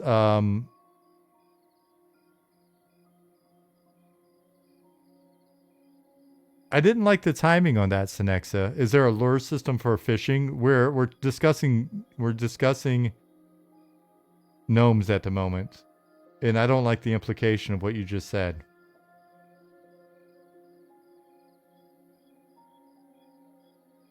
I know, but I'm fishing.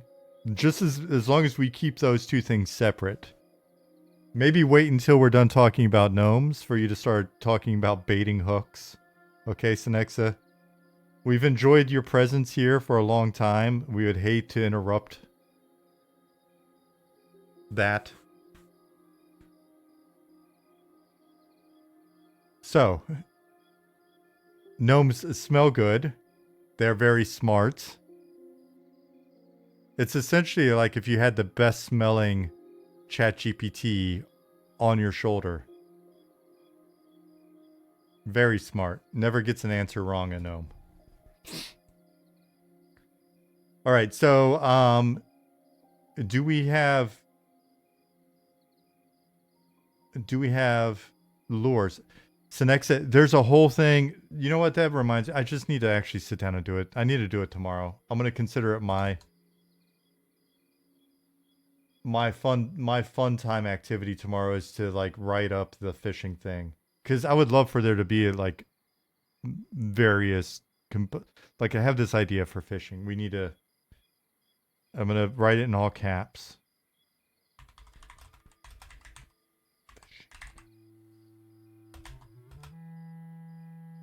And I even put a note on there. Thank you, Synexa, for the reminder.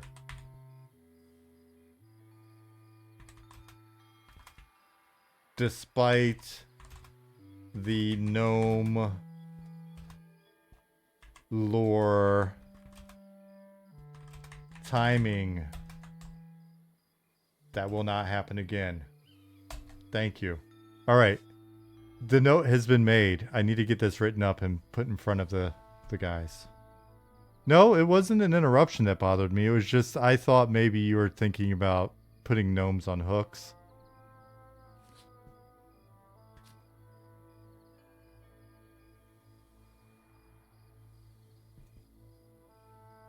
Because we're delicious.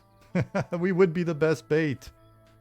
We'd be the best bait because we're so delicious.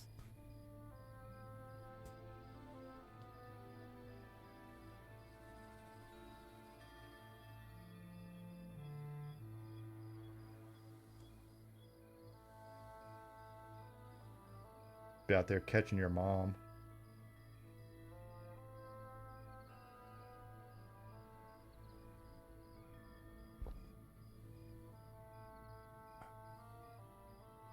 Do you see the bug reports put in? I could bring up the bug reports interface and look and see. Is there something specific that I should look at?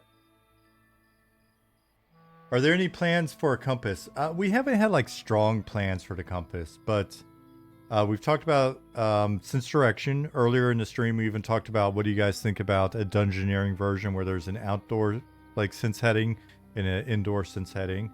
I think eventually having like a little compass or whatever is a trinket. It's not a big deal. I personally don't think it's that big of a deal later as a thing that is very valuable that you would purchase or create. But like just having it be a built-in part of your interface seems like a waste. Why we basically look at a lot of stuff like we have no microtransactions in the game. That's not the kind of game we're making, but we want to have a lot of stuff for you to earn and or purchase in the game using in-game currency, right? So it's that idea of like, why just put something in immediately for free that's part of the UI when it could be something that you could either skill up to do, you could find, you could create, right? You know, so you guys are talking about like compasses that point to team, like group members. Well, what about abilities that like send a little wisp to the selected team members so you can find them, or vice versa? Or like we've talked about getting flares in for a couple of the different classes. So it's like, you know, you throw your flare up and you can go, oh crap, that's, you know, that's them over there. The campfires already help a bit.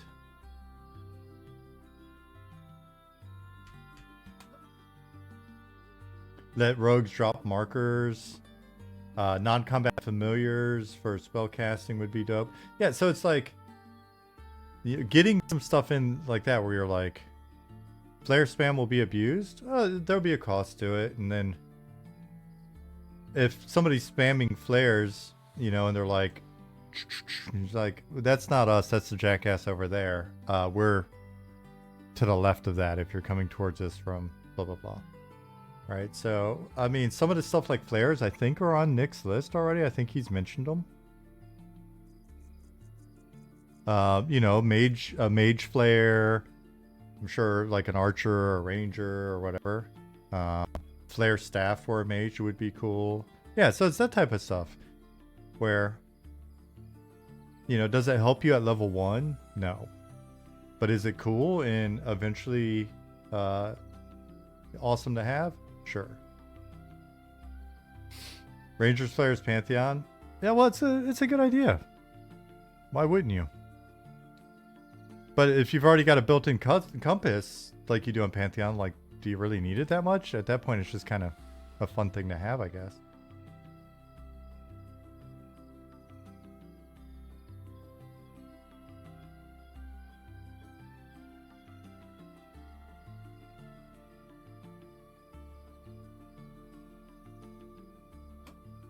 I think we have something like that with the Archer arrow. Yeah, I could have sworn I heard Nick talking about it like fairly recently. We've been talking about it for years.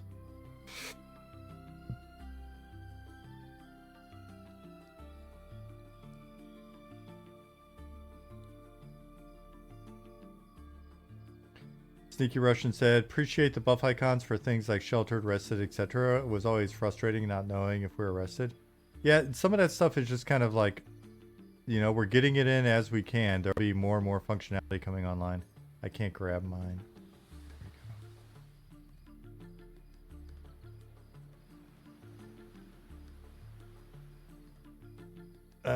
Can you comment on disenchanting? Are there plans to add more magic items at lower levels to make a more viable trade skill? Yeah, we've talked about, you know, more availability of magic items that aren't necessarily like equipable. I think the example that Nick used was, you know, like a light stone or a burnt out light stone, or it could be, you know, different sort of magic baubles or kind of like cash trash, that type of thing. Stuff that you would find. It's like an Ashira's bangle or something, right? Or a little totem, or things that have magical properties but aren't things that you're kind of wanting to. What about spider legs? Magic spider legs? I mean, maybe if it's a magic spider, I guess. Little magic spider leg ring. Like instead of a toe ring, it's just like it's a little spidery, a little ring that it wears on its spider toe. Fire beetle eyes. They're not really magic though. Illuminating shot for archer. It's pretty neat. Is it working? Is it in? I thought we still needed like support first.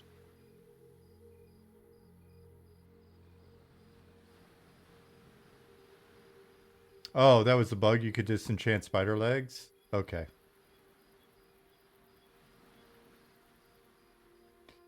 Speaking of totems fetishes, it'd be nice if you can make those.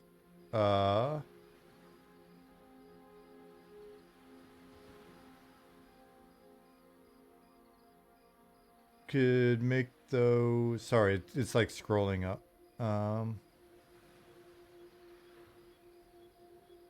Now it's lost. Make those with trade skills. Carpentry. Yeah. Iker. So carpentry, pottery.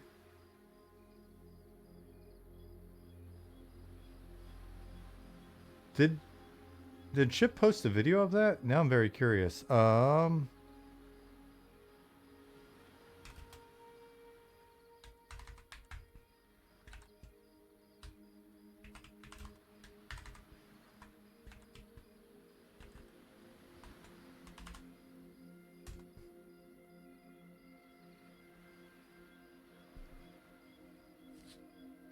Do I have to have a bow equipped?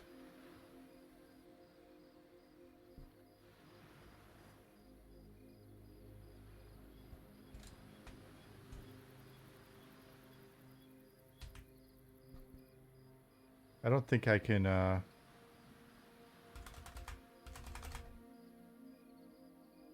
it's giving me a message saying that I need to have a item equipped. A weapon equipped. So I've got to find a bow that I can potentially equip as an enchanter. Is that going to be a thing?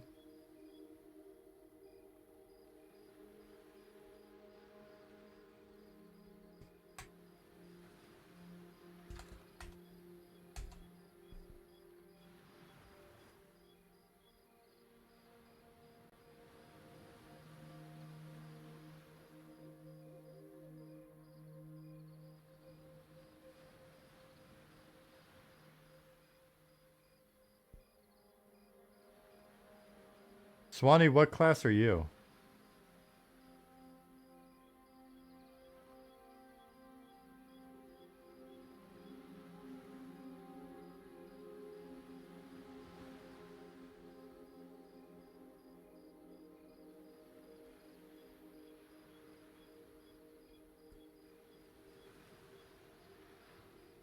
You can use a bow, can't you?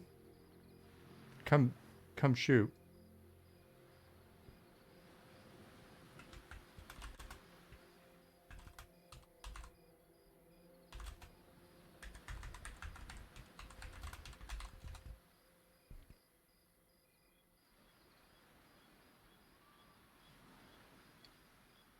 Have I been grandfathered in the Goblin Wizard Master Combo, or will you rip it from my green claws? Bro for show.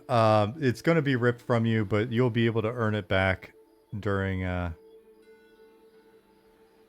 early access.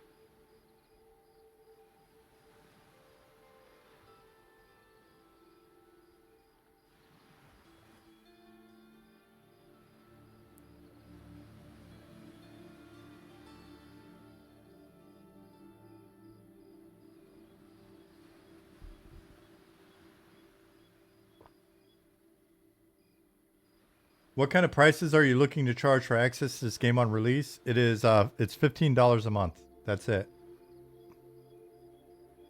But we'll have a nice merch shop so you can buy all sorts of cool merch if you want to give us more money. But it's 15 bucks.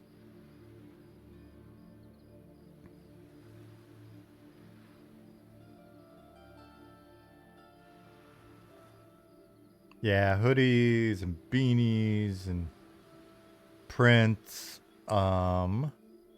Eventually some nice cloth maps and things like that. But before that, there'll be plenty of other. There's pirated merch out there too. That's cool, man. That just means they love us. D&D looking stuff, the loading screens. Yep.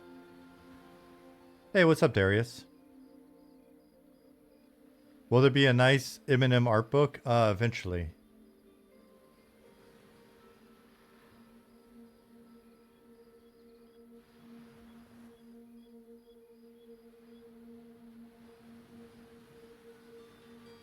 King Triple D. Hopefully that that answer wasn't too outlandish for you. Didn't scare you.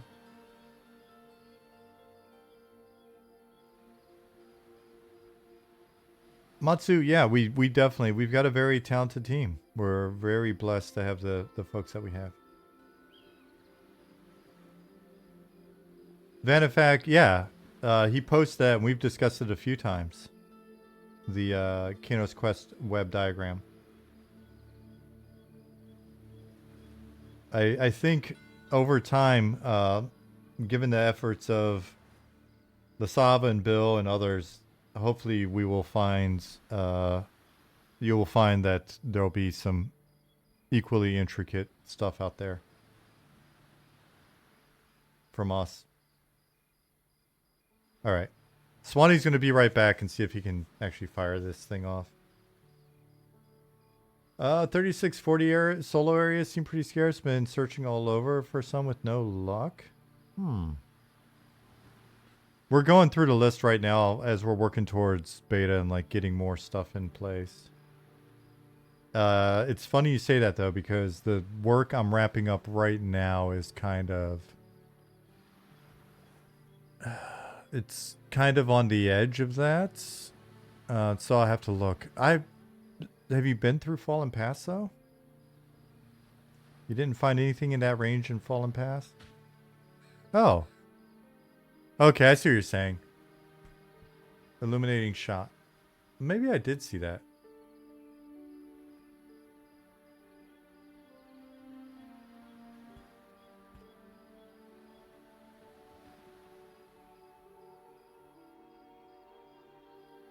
Do it again.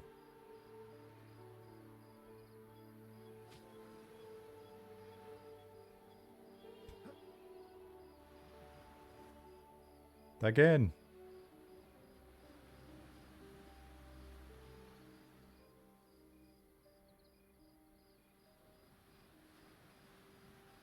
That's cool.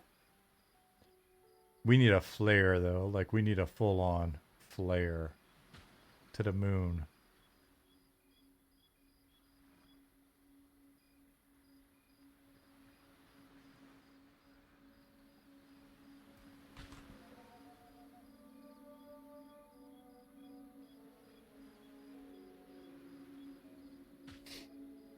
Who was it that was saying earlier that you met somebody in game grouping and now you guys are like Discord buddies?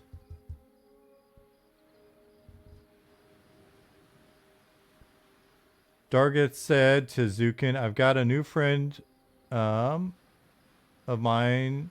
Got a friend of a friend playing this test. He wanted me to relay. Dude, English is so hard some evenings. To the creator that Eminem's hobbits are the legally distinct hobbits, known as halflings, are the greatest character models he's ever played with.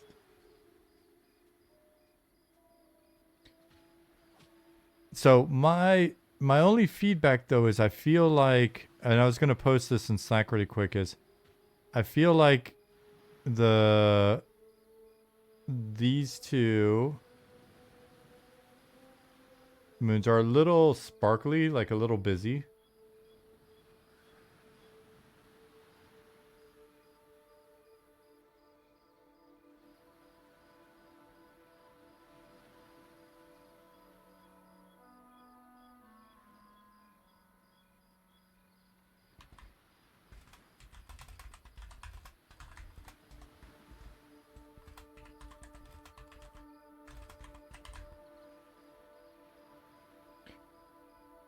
I think it might be, maybe it's bigger, but I also think there's maybe a little bit of a simplification that could go on to convey what's going on up there, but without it being so, the detail shrinking down so small that it makes it look busy.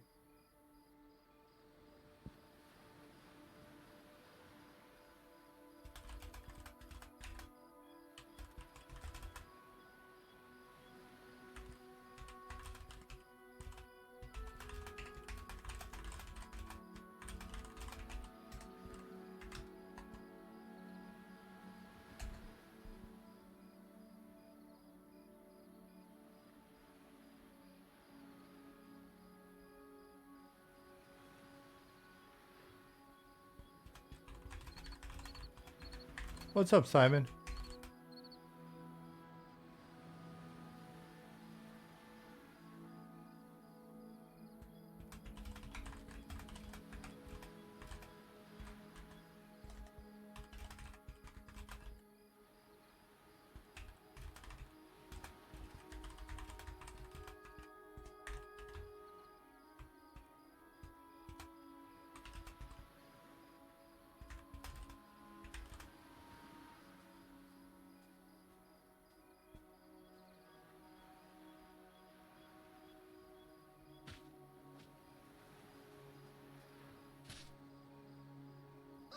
Cool. Sorry, I was typing in Slack. I wasn't.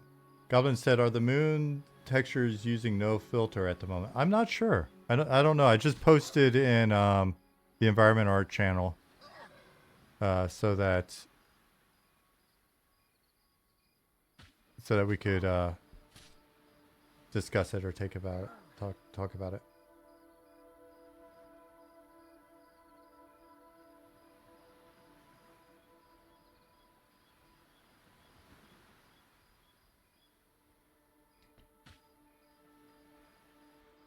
I think for like essentially when we're looking at the biggest moon, it's big enough that it reads, that the details read a bit, even though it does kind of, at least maybe it's just a settings thing or something.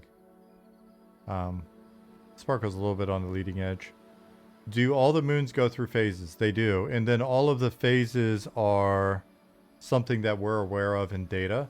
So like we could have, you know, going back to the fishing thing, we could have a fishing node. Like we could have a fishing area out there where you can fish at this dock, for example. And then on certain nights, depending on the moon phases, that's the only time a certain fish might appear, or a certain harvest node might be available. NPC might spawn. A door may make itself known. Whatever. A certain item that you have in your possession when you're in a certain area, depending on the moon phases, may lead to a different result. Yeah, the red moon snapper. There you go. Exactly. So our mud actions, quests, NPC spawning, harvest node spawning, all of that stuff. It all ties into what weather conditions are going on at the time, what time of day, what season, what moon cycles. Like, so we have those things to play with as well. And we already do a little bit of that, but I think what you'll see is as we get more of the world in place, and that opens up some time for some of the designers to go back and retrofit more content in certain zones, more quests, more mud actions. Yeah. And so then you've got to kind of decipher, like, maybe you'll learn about it, right? So if we're saying that, hey, there's this fish that you can only catch at this certain moon phase in this one area, maybe that's information you would get from an NPC. Maybe that's something you might find in the world as like just a page or something like that. Now, of course, once you have it, if you decide to post it on the wiki or share it with others or whatever, that's totally up to you. But I also think there's something really cool about being that person that discovered that. A bit like the moss from the well at night. Yeah, exactly. That was one of the first examples I think I put in, was just the moss, right? So at night, it's a different mud action than during the day.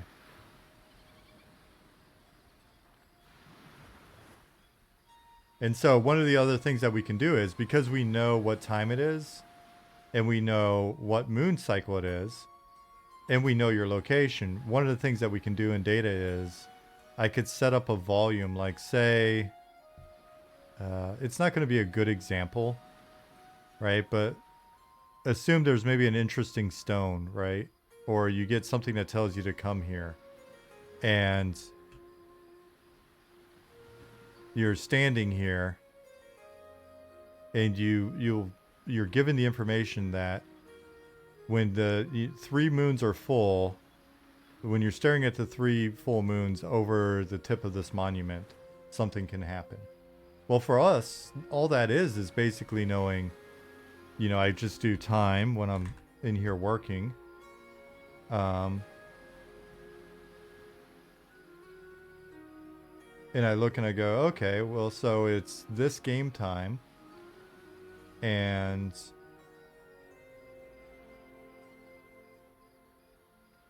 so what we'll do is we'll activate this mud action, this volume, and it'll know what time it is. So at this point, it's game time 3 a.m. And we'll want the 3 full moons.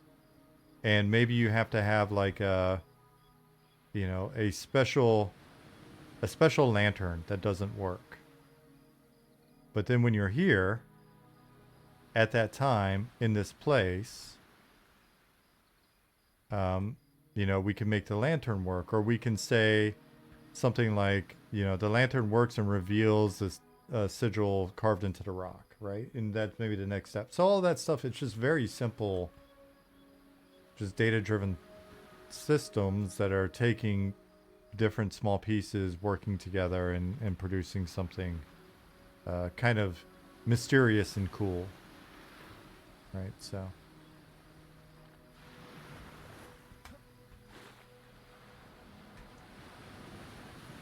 it's just getting, you know, getting our different volume types to work with our different conditions, to work with our different items.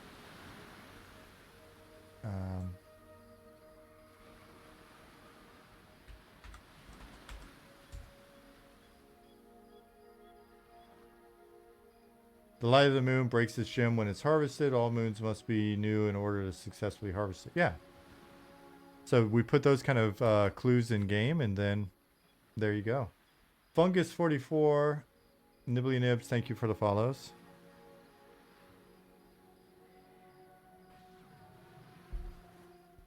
Has that been in front of the camera the whole time? Okay. Twitch keeps freezing? Yeah.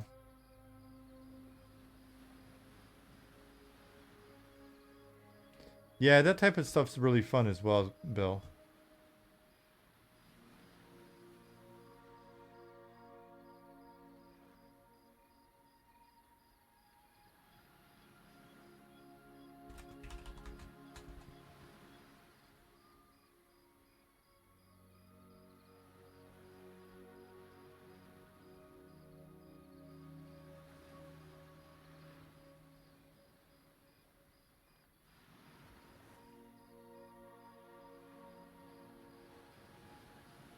Oh, cool.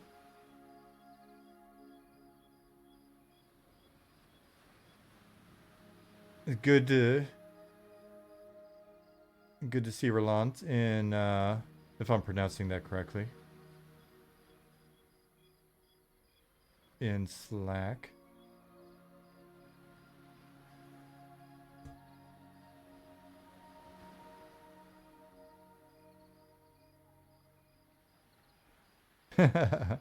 Hold on one second, let me respond to this.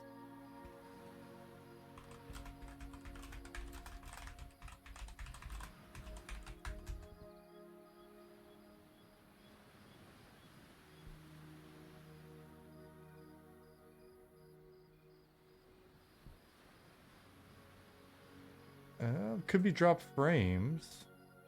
But I'm not getting anything on my end indicating that the drop frames are happening. Like, my bitrate's been great. I haven't had any issues.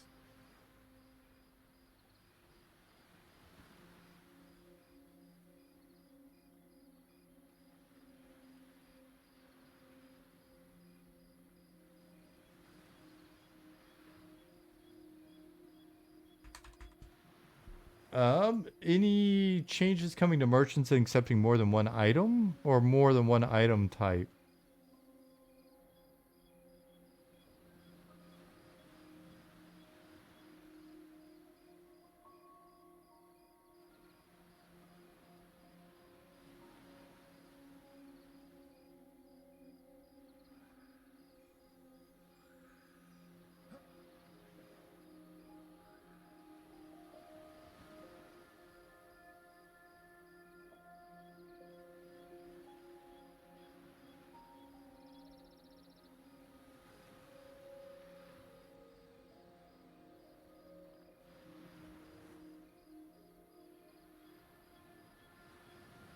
Self-sacrifice spell.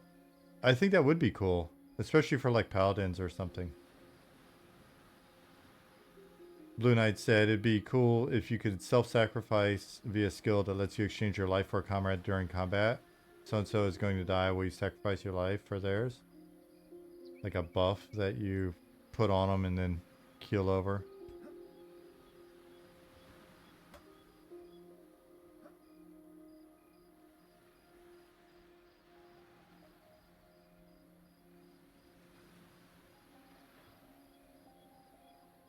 Yeah, I mean, if you're a good tank, you're probably trying to make that happen anyway, right? Dash said, so active valor.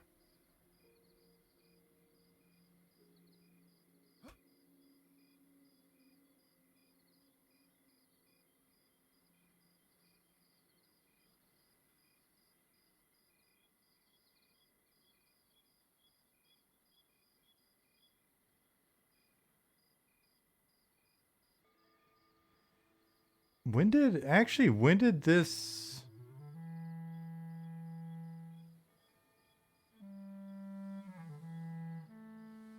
When did this get... I thought I... Oh no. Okay, this farm has always had it. Okay. Because I had just added more crops to a farm like today. This morning or something. And it's the farm that's further down because I'm basically trying to wrap up the implementation on all these farms on here, and I saw these guys and I was like, oh shit, did we pull the scene? I didn't realize it, but we didn't. I'm actually thinking of the 2 more farms away from here.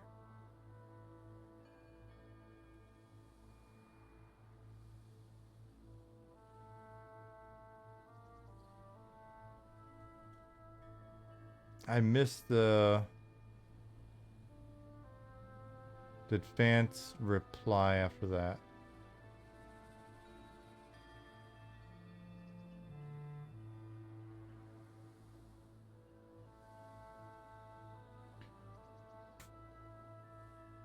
Fance, did you hear my question? It was, do you mean merchants taking one type of item, or is there something that you're running into where you're only able to sell them an item at a time? Hey, Darkwind.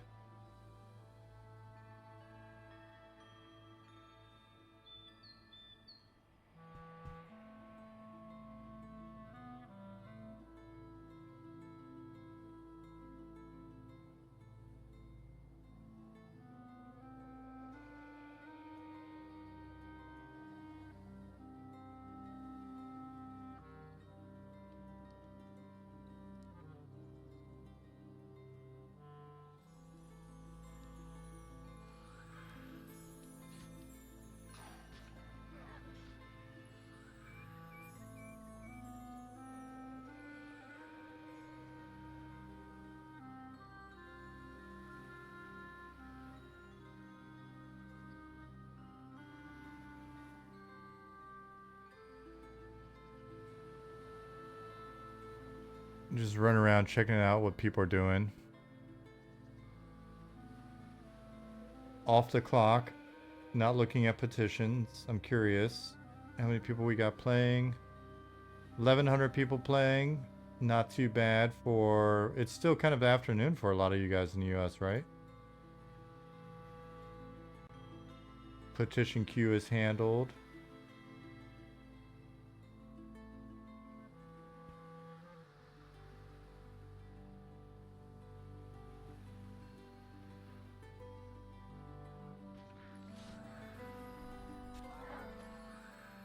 Farmers should give you food for defending their crops. You know there may be a quest in that does that very thing. At least one of the farms.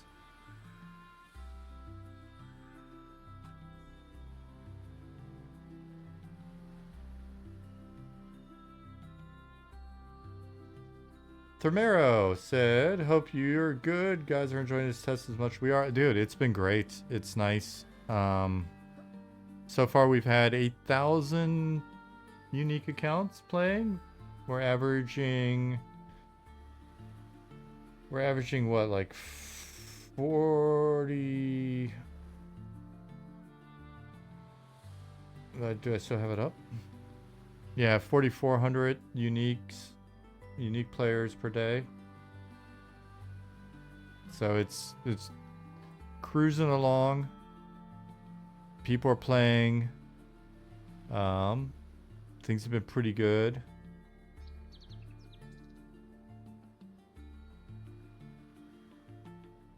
How many is that in gnome punts per hour? 0, because no one would ever do that. Outrage. That is outrageous talk. Not even 4 p.m. yet on the East Coast. Nice. Milt said 3:44 p.m. for me, robot. An hour of work left and I can go hard again. Nice.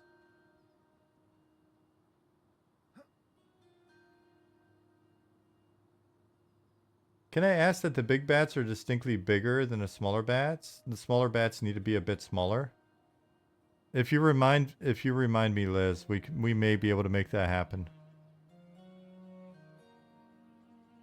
How many people are in here? What server am I on? Rel? I forget what server I'm on.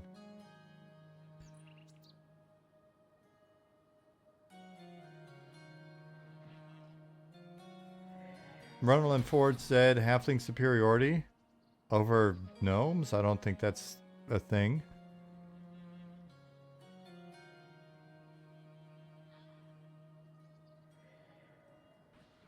Are more... This is Rel? Okay. Thank you. I forget. Like, I bounce between servers so much for petitions, I forgot where I landed.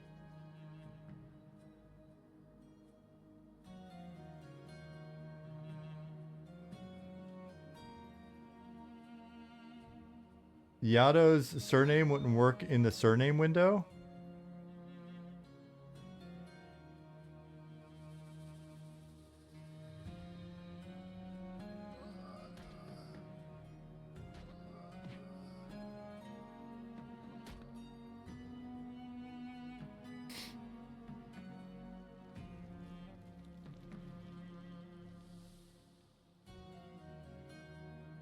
Tank Top, I remember that petition earlier. I sent you an email. About that. I can't do an apostrophe like that. It's gonna lead to chaos. Because it's a phrase plus an apostrophe. It's one thing if you guys are doing your own phrases and sneaking them in, but the apostrophe is... I think that will lead to a lot of requests. I'm sorry. It's a very cute idea. It's very clever. I was worried about a precedent.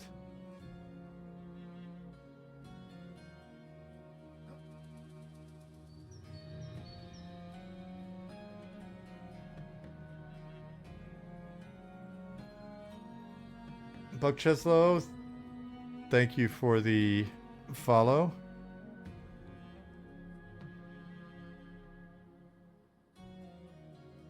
We may find that we support apostrophes or provide support for apostrophes, but it would be like if you're trying to do some wacky deep elf sounding name, not for a phrase.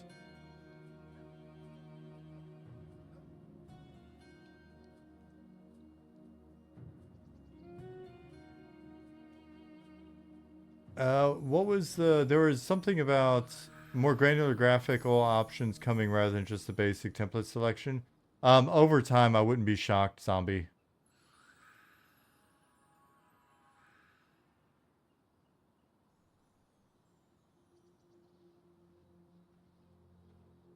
The Durdens have entered the chat. Yeah, for sure. Some of the goblin names just get me, man. Just a random goblin named Cindy. Makes sense. Those of you that were not here for the previous discussions. Oh, wait. Wasn't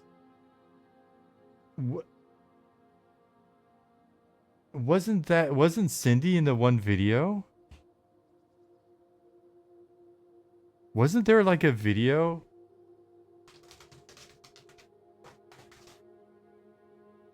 Chinny, that was...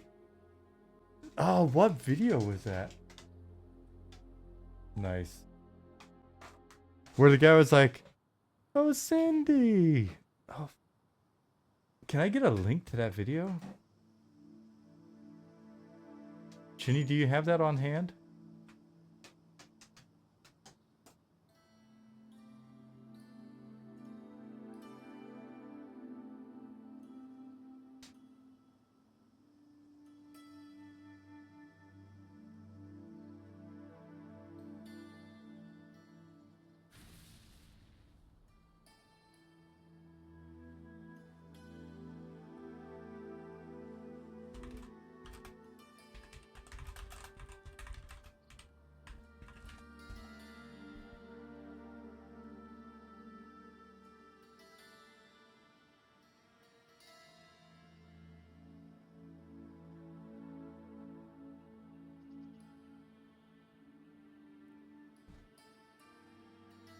I checked that note, and it said to go meet somebody at the...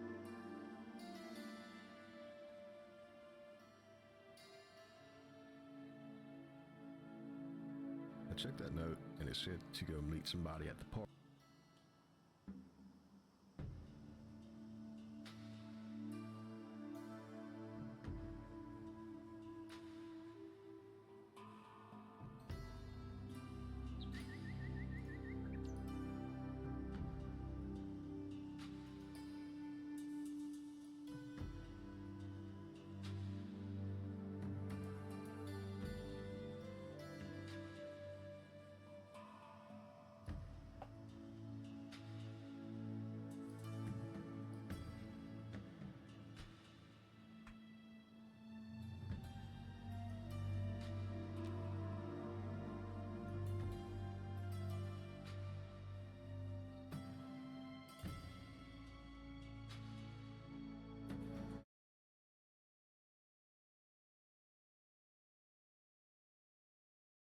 Okay.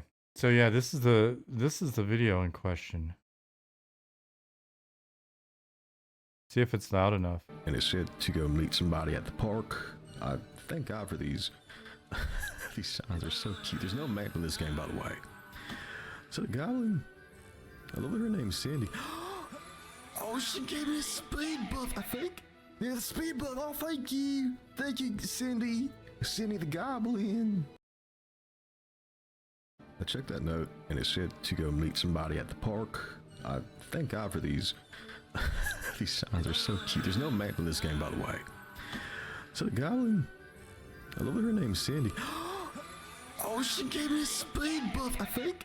Yeah, the speed buff. Oh, thank you. Thank you, Cindy. Cindy the goblin. Holy shit. I can retire. I can retire now. My career is complete. I can retire. I'm done with anything that I do from this point forward is just a bonus. It is just a bonus on top of that. That gentleman's enthusiasm, real or imagined, is pretty incredible.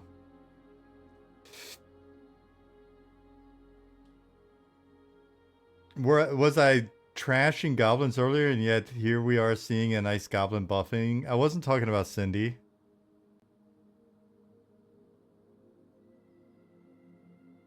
Zombie, I don't know why you gotta bring up old shit.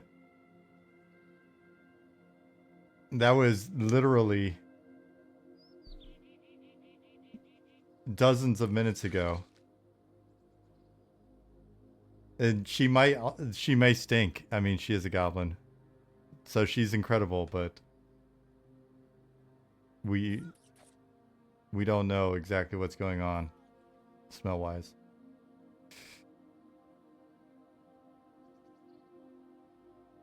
Roland said, petition to get Cindy in the lore as a legendary goblin.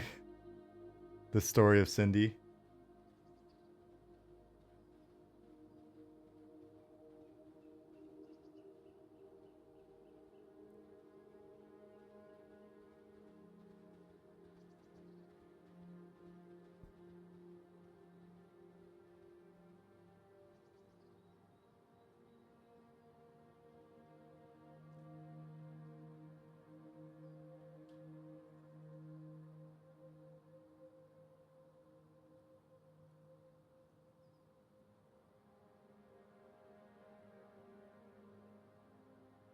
Cackle Jax, are you still out there?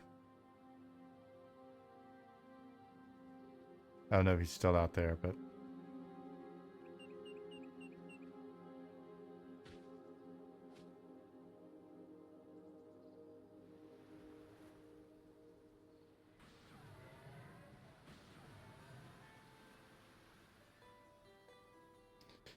Need masonry in order to make placeholder player statues just for Cindy? I think that's a fantastic idea.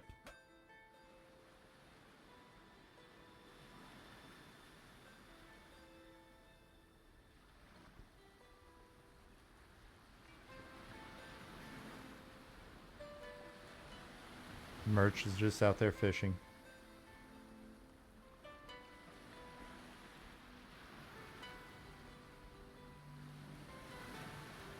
Statues in people's houses, and then the way the houses are set up, you'll be able to like place them on your, if you've got a balcony or a courtyard or a porch.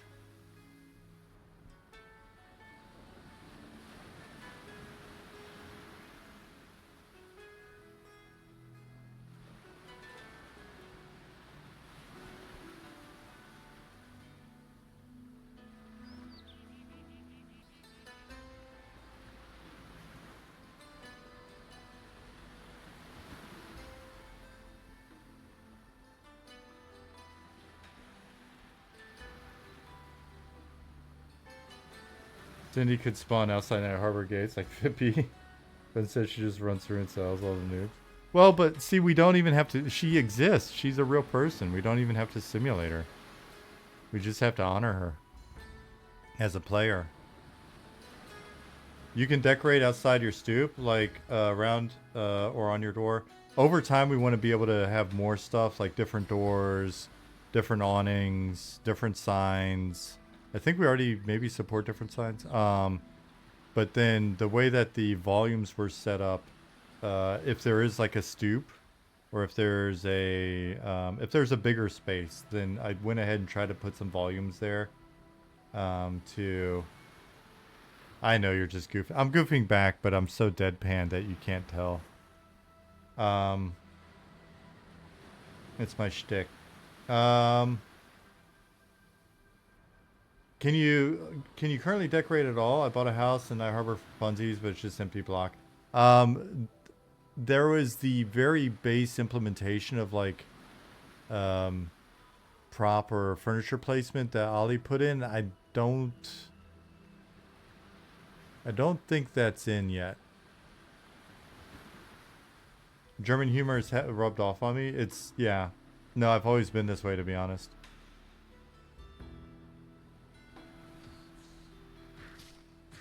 I can even be a bit much for Germans. You can make some woodwork furniture, but can you place it, Liz?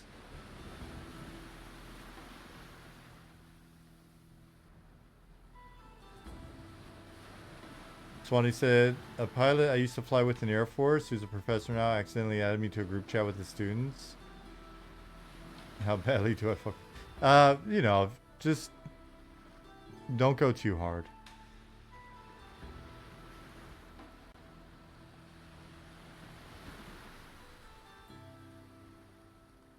Yeah.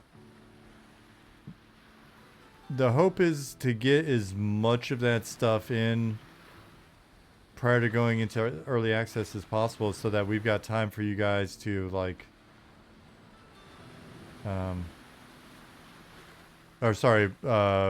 in before beta, so that we've got time to get some of the bugs before early access.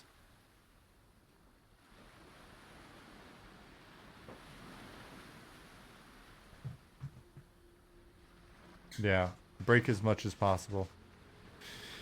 Giving so many classes, summon, food, water seems odd. Is that not something only elementalists should have? Something to give them a leg up in a way? I guess it was probably deemed like not that much of a, you know, like core part of their identity.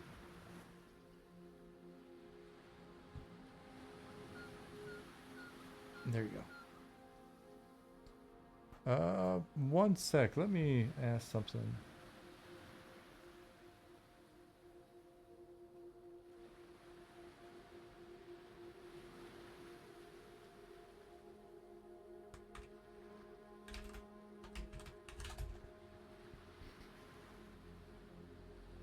Nope, not you. Thank you, though.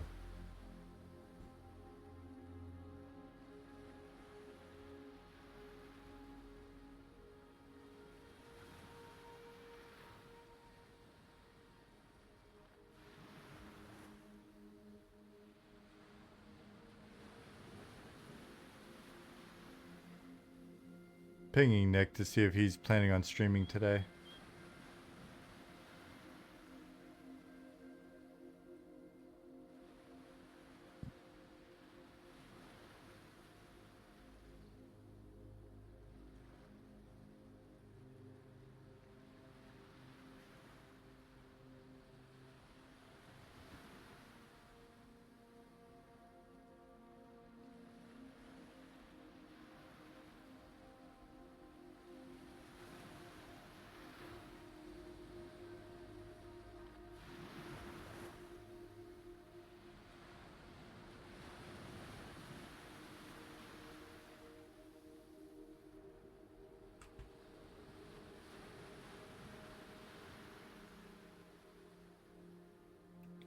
Come out and see if there are any people out here. That reminds me, I don't think there's anything out at this oasis yet. And that's an opportunity to add some more stuff if it's not in yet. Let me run down and take a look.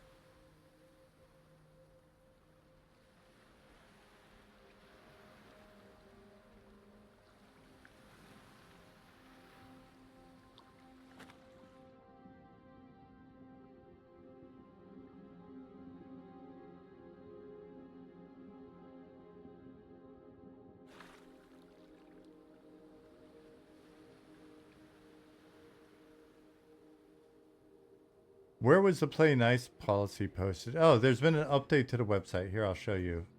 I'm sure somebody will post a link, but I'll still show you.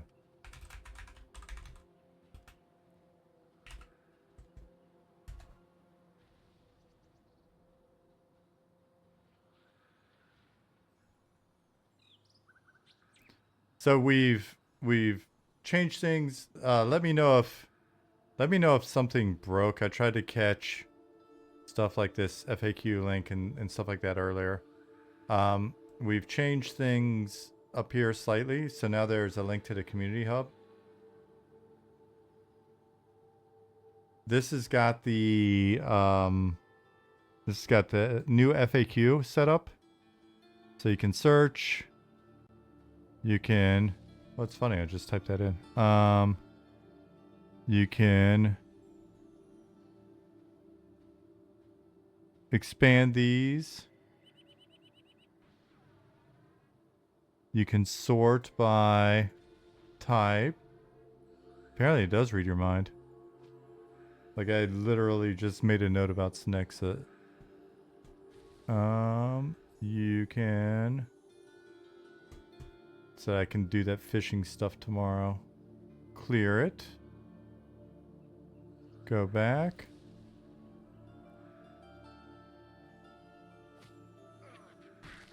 Got known issues.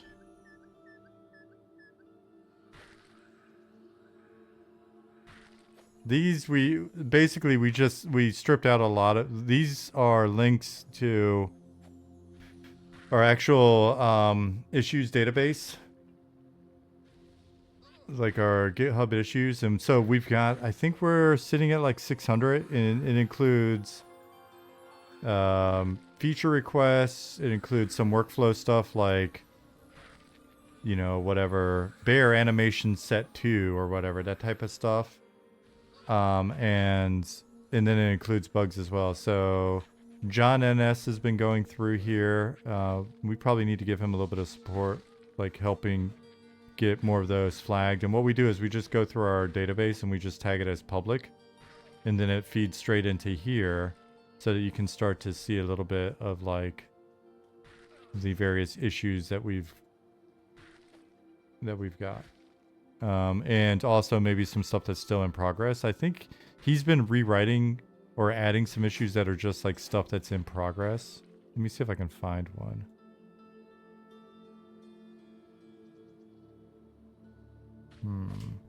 I know he's been working on those. I thought there were some already here though. Okay, so something like housing may not be working as expected and is in progress. Or whereas this one's more like a bug. Housing and market stalls may cause players to warp outside the ownership bounds if not set public.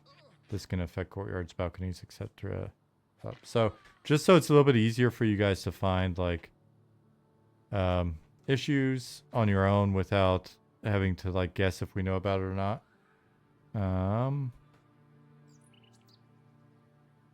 Access petitions, bug reports, roadmaps, links back to our old roadmaps, updates, links back to, you know, the existing updates page. Same with development history, new player guide, and then policies, play nice policy, and here we go. And as we add more policies, we'll continue to update the policies page.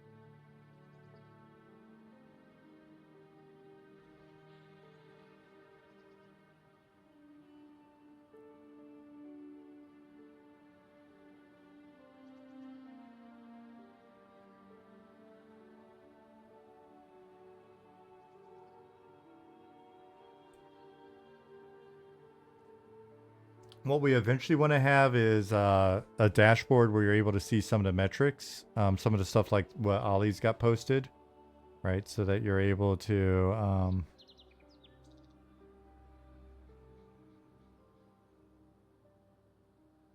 you can see like how many people are playing and where and all of that, and then also either monthly or quarterly information on just like what the revenue numbers are looking like for us. Swanee said, want to see current server totals? I can do that right now. Yeah, that'd be cool. So you can see like what revenue is coming in from what source, and then how we're allocating revenue. And we'll continue to do updates and stuff where we break down kind of like, hey, this is what's been going on for whether it's a monthly update or bi-monthly or, you know, a quarterly update that's just kind of breaking down essentially here's our current plan with the money that we've got in. 20, I think that's fine.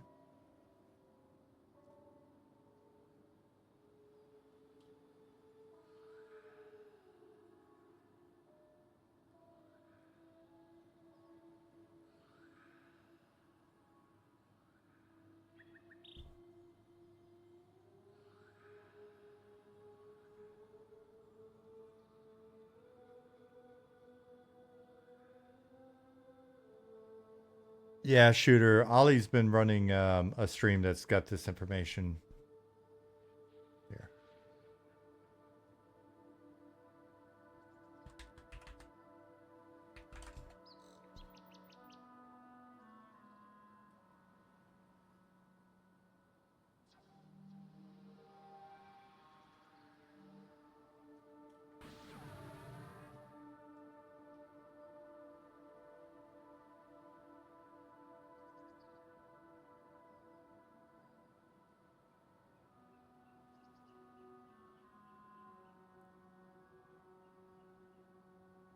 Let's see, where's Ollie's at here?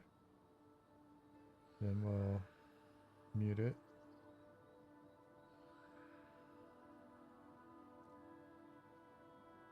Yeah, so Ollie's been running this one. And that's the kind of information that we want to be able to provide you essentially through a dashboard.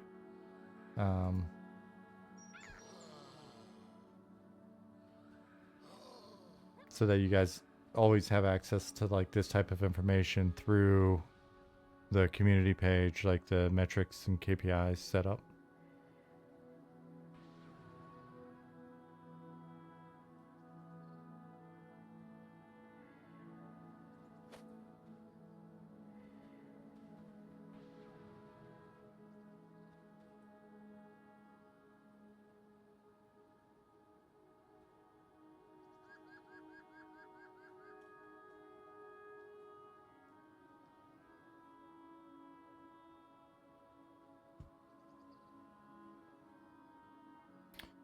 Is there a target number?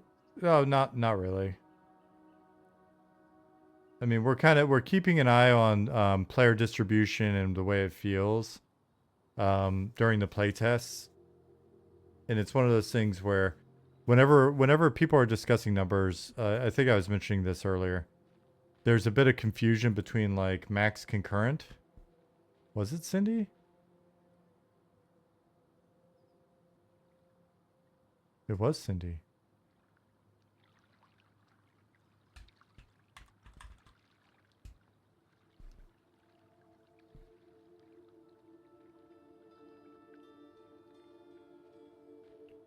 Was that the CS site? It's looking so good. Yeah, so it's it is the what's up, Keith? It is the community hub part of the site.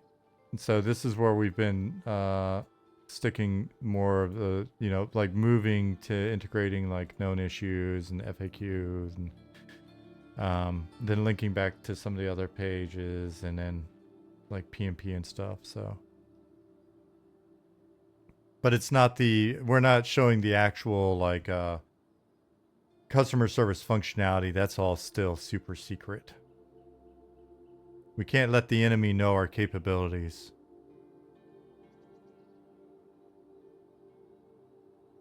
And by enemy, I mean those of you that are trash talking each other in OOC and not being nice and doing nefarious things.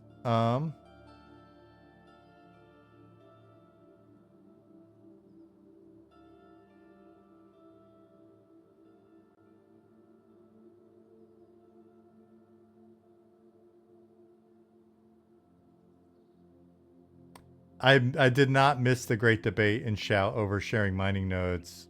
I was actually watching it. I just have it hidden behind chat. I just have it hidden back here so I can just sit there and watch. I was watching it and just like shaking my head internally. I just didn't want to participate, I'll be honest. It was ridiculous that grown-ups have that argument. Listen, we provide an opportunity for grown-ups to be 14 again. A lot of what we deal with is based on the fact that we've got a bunch of like 35 to 40-year-olds who they feel 12 again. And, you know, a lot of people have a concern about like our play nice policy and other stuff. No, there's no waiting for it, Roland. We're already dealing with it. But fortunately, it's not as big it hasn't been as big a issue as I think people assume. We tend to keep the petition queue pretty low. I think, what is our average response time right now? Let me look.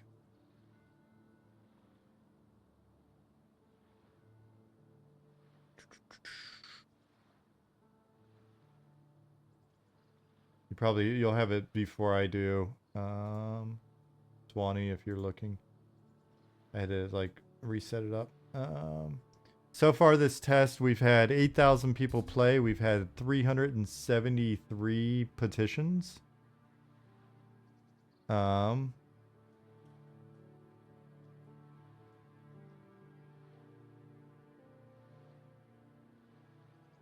And we have an average time to resolve of 9 minutes and 20 seconds.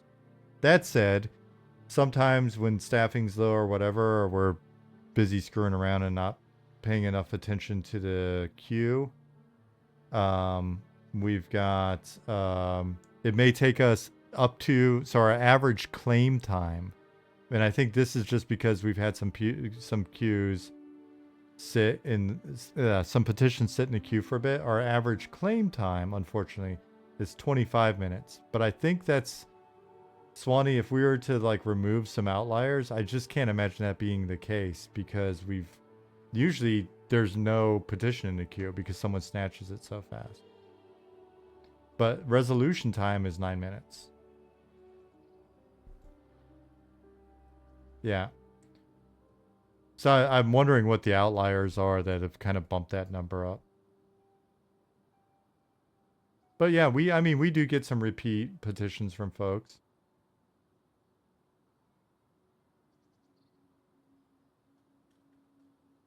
Yeah, and we have done that as well, where we've left a few in the queue for people that are offline. Like, we'll get back to that in a bit. And what we try to do now though, is a lot of times we may close it, but we'll just send them an email, because we can send an email straight from the petition itself. I think Swanee's got it set up so that when you file a petition, you get an email automatically. Isn't that the case?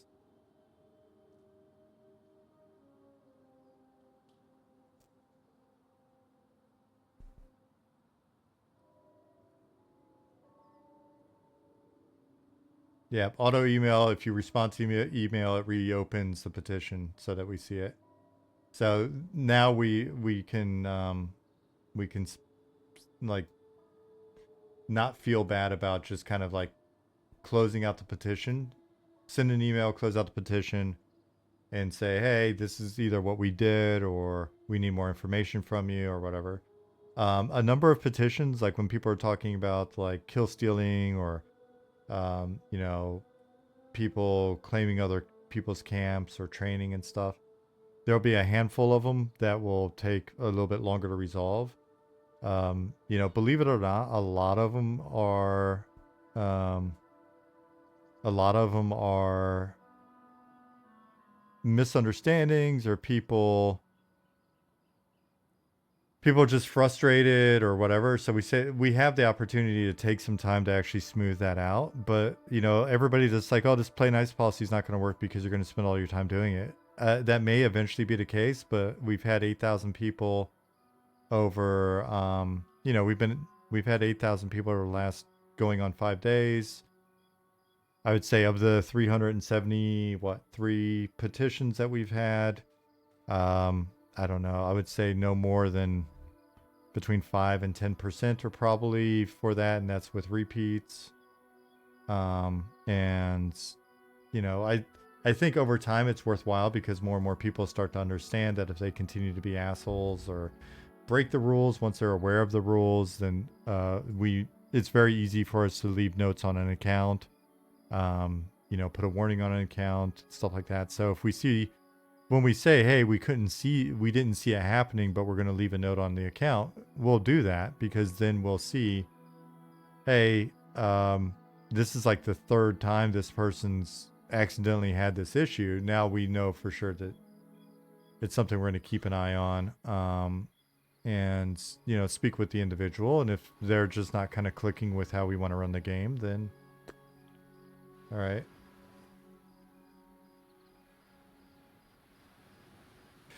Yeah, and they're bound to be disputes where people like want to own an entire area. Like this area is bad for that because my dumbass put in like the dude can spawn anywhere over here. And so if you've got people camping this side of the smugglers and you got people camping the other side of the smugglers, right? Um so that's kind of on me. I might refine that over time, or just, you know, we continue to remind people like, hey, if he spawns on your side or you're over there and he spawns on that side, then it's fair game. But again, I think a lot of people, and we may find that we're wrong, right? Like who knows? But it's an interesting thing. We get criticism for people say that the game's never going to be bigger than X number of players, right? People are like, oh, give the game a month after it goes in early access, it's going to be 1,000 players or whatever. But those same people will also say, and the play nice policy won't work because, well, if it's only 1,000 players, we're gonna know all of them. But if you're saying the play nice policy will not work because it's gonna be 100,000 players, and none of them have played this kind of game before, well, then we have a different problem on our hands. And if we're so blessed to be in that horrible scenario, then we either adjust the policy. We're gonna hire in more GMs for sure. We've got guys on standby. Trent is our first GM, but we've got at least 9 other people that I've talked to that would be solid additions to the team. Maybe -1 because now he's doing audio work with Robert. But we've had a good pick of people. And so if the community scales to the point that we need the additional support, then we bring in the additional support. And, you know, we believe that human interaction via customer service is a important part of like the feel of the game, right? You know that there's GMs around, they're keeping an eye on thing. We're not just making it so that the game's like a first to engage DPS raise shit show where you've got where you've basically just got like this void that you're sending your frustrations or complaints or issues into. Like, it's a very human thing that we're building. One of the additional bits of functionality that the Swanee put in is like we can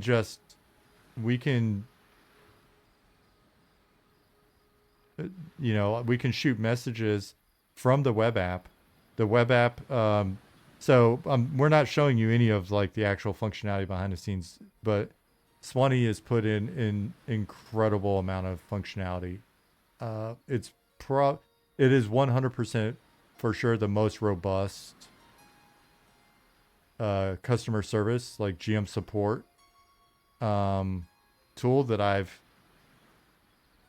that I've seen firsthand. Now, maybe some big companies out there like an EA or whatever has got a crazy tool. I haven't seen it, and I've described this tool in more detail to some of the other industry people that I know, and they're pretty shocked at where we're at with it. But he's probably doing this from his phone. I don't know. Are you on your phone sending this right now? Because all of our tooling's also, it's built into a progressive web app at this point, so we can have it up on our phone as well and do a lot of the stuff that we need to do. He's from his desktop, but he can also do it from his phone. But he says, I do answer petitions from my phone for sure. And so, yeah, it's honestly, it's the best. And I've been at companies that use web, like Zendesk and other stuff. This crushes anything that I've seen in terms of our behind the scenes functionality. So like if there are certain issues like returning an item to your inventory, moving your character to a different zone, binding that character there, all sorts of things that I'm trying to think of, like what does or doesn't work through the web app and what other stuff I probably won't mention. Anyways, we can do a lot of stuff. Can you patent the system to sell to other devs? I don't think we can patent the system, but I mean, in theory, once we understand, we could, I guess, if we wanted to be in that business, we could see what's out there and potentially license it or whatever. But we're here to make the best service for you guys. That is our focus.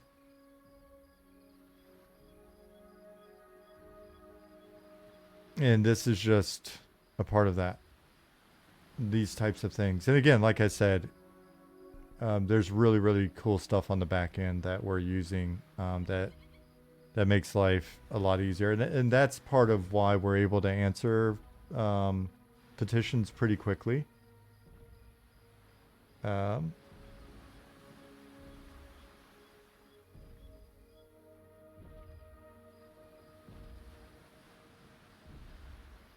Might be a good support revenue for the line for the game, but then we're also in a different business, right? Like we don't want to be in that business necessarily. We want to be in the just makes an awesome game business.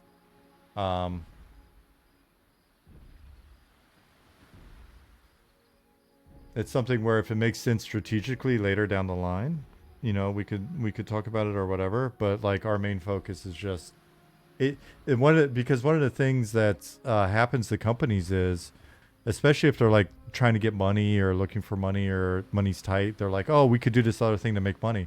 That's just burning cycles, right? That's pulling mind share from your leadership. Like we are focused on making the best possible service for you guys. Carol Gann, thank you for the follow.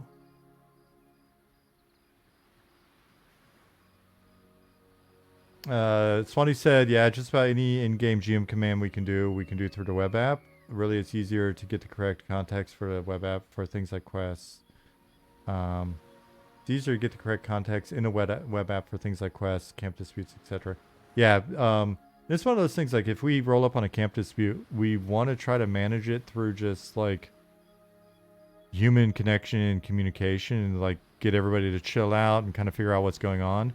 But then on the flip side, we also probably have a couple other tabs open where we're, looking at logs and things to try to get an understanding of what's going on there should people not figure it out.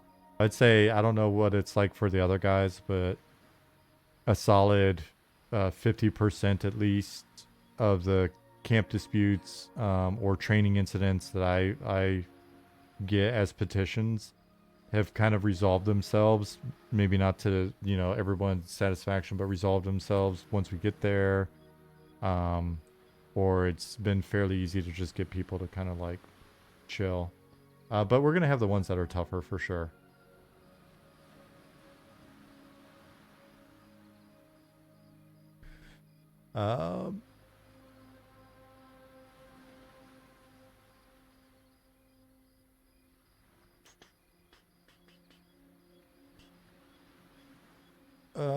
asking about doing things on the phone. For like as much as possible as players, we want you know, game activities to stay in game. The more we start to like make it where you don't have to be in the world to do stuff, you know, again that starts to like desaturate the population a bit. Or you know, it's one of the reasons why our housing is in town and not like instanced out and things like that. So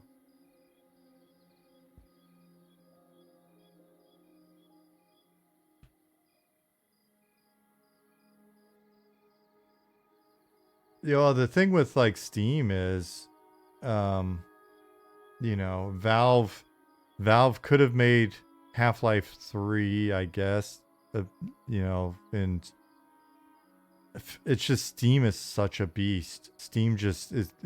I think it's one of the most like profitable per employee companies out there. You know, without sounding crass, like if you bring it like if you break it down when you're looking at revenue per full-time employee, I think yeah, I was going to say OnlyFans is the highest. I was going to like disclaimer like not to be crass or whatever. Cuz it's kind of a shit company, to be honest. But Valve is not a shit company and they do very well.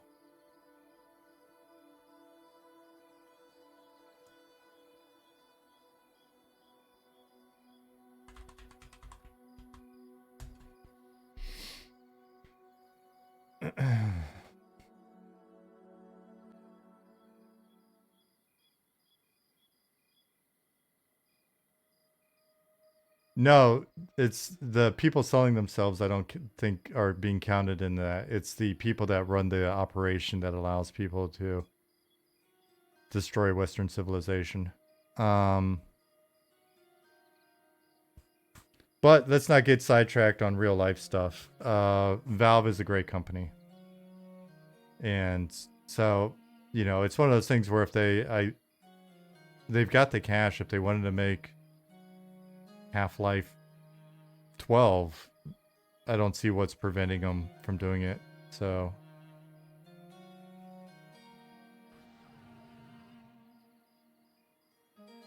there's Cindy. Cindy's wholesome. That video is wholesome.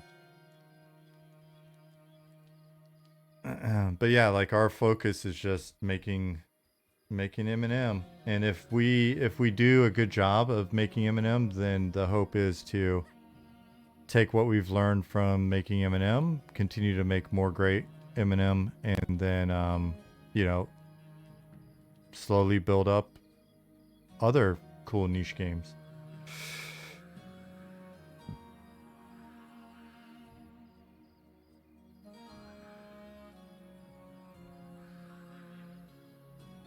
Think you do a good job considering I dream about it.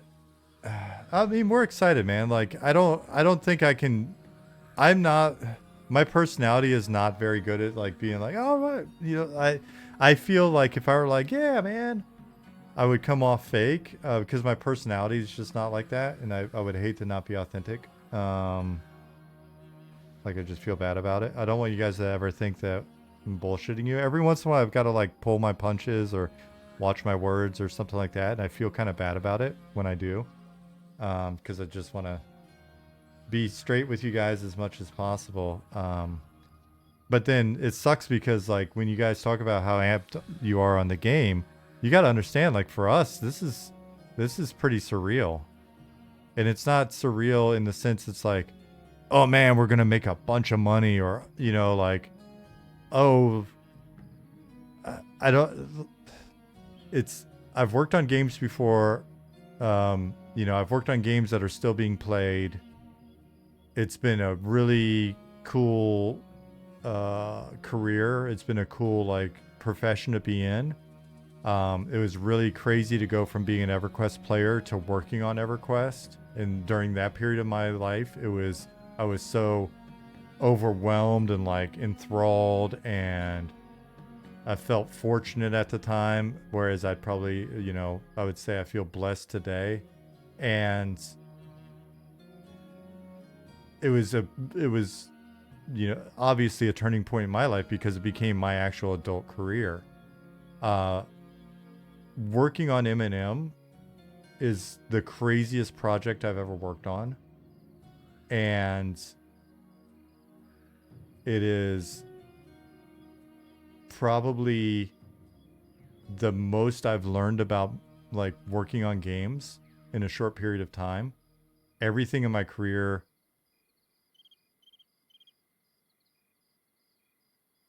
I don't want to say like everything feels like it kind of was getting me to the point where it's like we're able to sit down with just like 3 of us and start talking about making a company. And it was, for people looking in from the outside, people were like, oh, vaporware, it's not going to happen or whatever. But it was just like, oh shit, we can do this. Then it was the game we thought we were making was very janky. Remember, it was like a box up there on that hill. And right, like Night Harbor was a part of Shaded Dunes. There was no zone line. It was tiny, right? Like it did not look this badass. It was not of this scope or anything like that. It was just, okay, we're going to make this little game. And we knew that we can make a little game by starting with design and tech, piecing together the art. And as the team grew and as we added like artists and, right. So that when we added Harrison and Zukin and Goblin, and it just started rolling. And,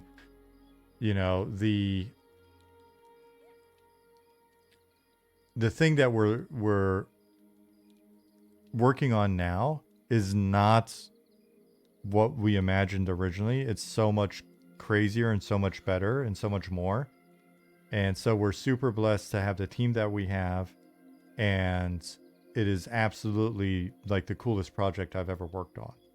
Like hands down.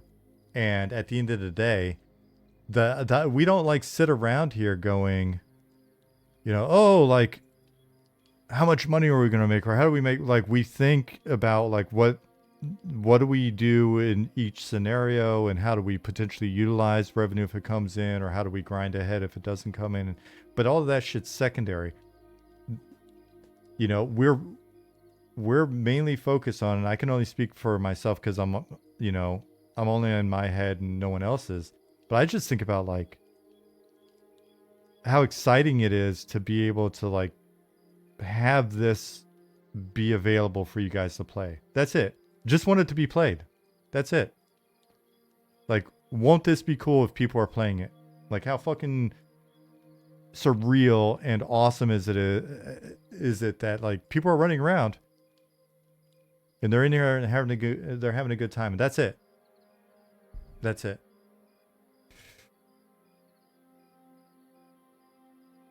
And so, yeah. All right. So I wasn't looking. I gotta. Curlgan, Rust Puppy, Computercon, thank you for the follows. Kazam said, don't remember last time I was this excited for an MMO.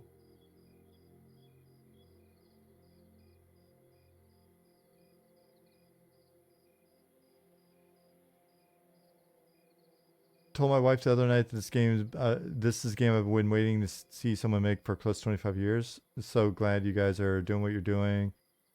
BD84 said it's surreal because you're working on your dream project. Honestly, it's turned into a dream project. It was just kind of like a fun thing to mess around with early on, but it's crazy to be able to work with this team on this thing in the way that we've been doing it. Like, it's not normal. It's very unusual, right? We've spent less than 200 grand. I think we've got to update our books, right? And the team has just like sacrificed their time and effort and made something that, if this game were to come out tomorrow and just we find out that, oh shit, we really shouldn't have corpse runs, and we shouldn't have the spell book drop on your corpse, and we shouldn't have all of the things that everybody said, like the merchant should buy all the shit that people said don't do that. the game were to come out tomorrow and like all those things were to be true and the game just like had 10 people playing it and that was that and we couldn't fix it, I would still be proudest of this game of anything that I've ever worked on. Because yeah, it's too dark. Because just getting it to this point, like the team has done so much.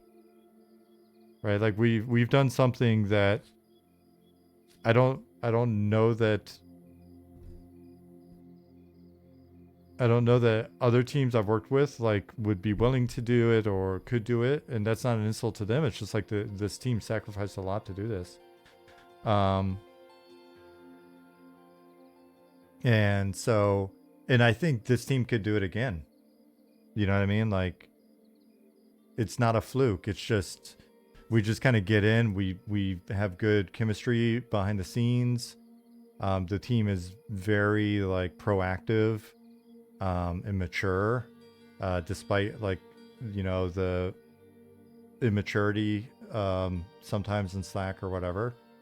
And everybody just keeps grinding and grinding. So I don't know. I'm pretty excited, obviously.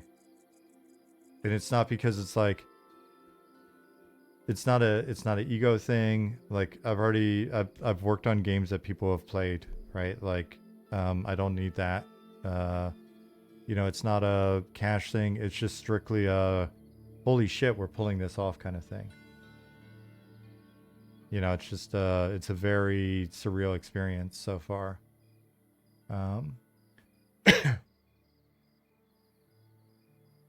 Jahinda, thank you for the follow. Any way to reload my chat window in game? Seems to have bugged out. Try /reload.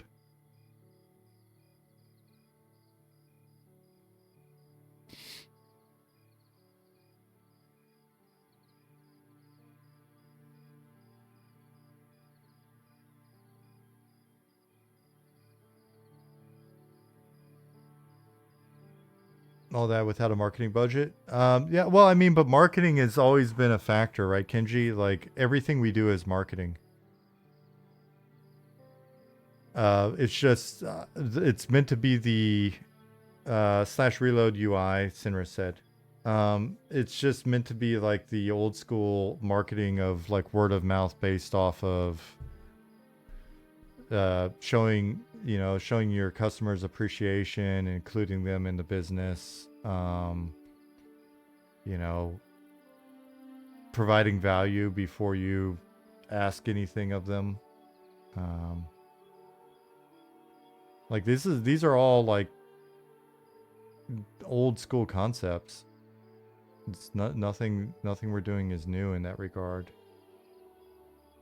D said, you know what else? Hype for MMOs was based on screenshots and videos. Eminem, we have been actively playing as a community for a year plus. Every playtest, it's real. Yeah, that's the other thing. It's like we haven't had to like we don't have a cinematic, right? That's great if you spend less than 200 grand. Yep.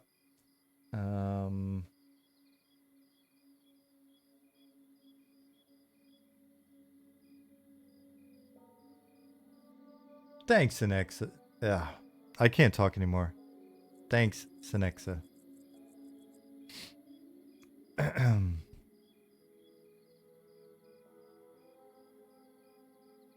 you seen a stat where the Burj Khalifa took less time and money to build in GTA 6? Yeah, it's wild, man.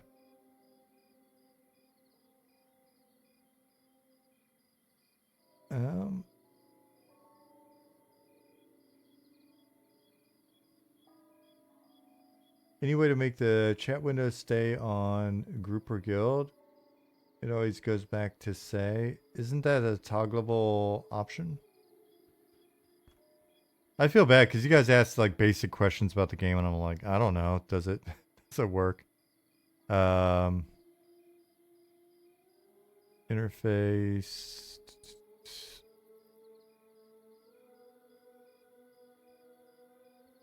Or wait, no, is it the chat settings?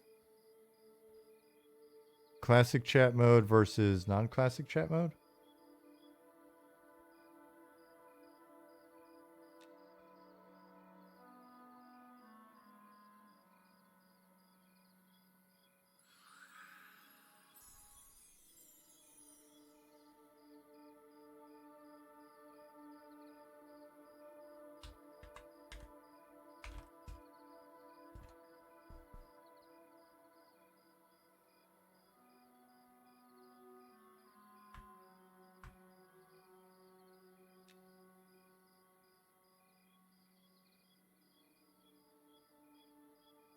Type out the full name for the chat name. So like party or guild, hit space, and then enter, and it'll switch your default. Unless you're...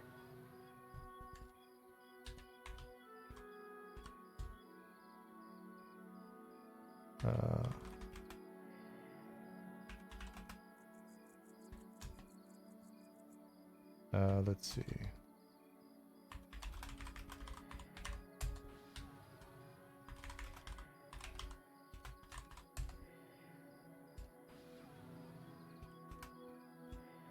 Yeah. So if you're basically if you're in classic mode, then it will default back. If you're not in classic mode, then it should retain the last channel that you typed in. I think that's correct.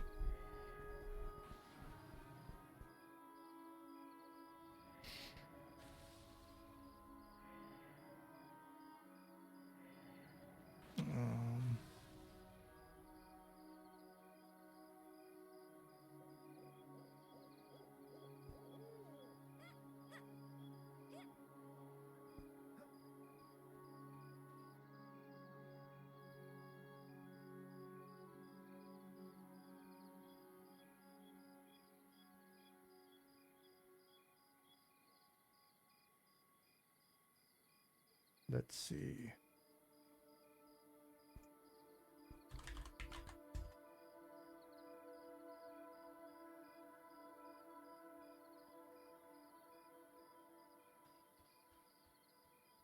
Twitch.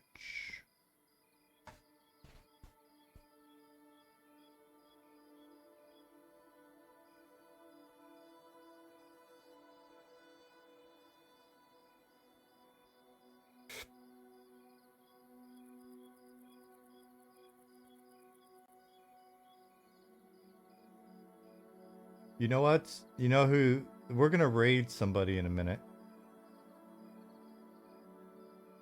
We're gonna raid somebody in a minute, and then let me double check. Then I'm gonna go to bed. No, not this one. I checked that note and it said to go meet somebody at the park. I thank God for these. These signs are so cute. There's no map in this game, by the way. So the goblin, I love her name's Cindy. Oh, she gave me a speed buff, I think. Yeah, the speed buff. Oh, thank you. Thank you, Cindy. Cindy the goblin. Oh my gosh. So good. So yeah.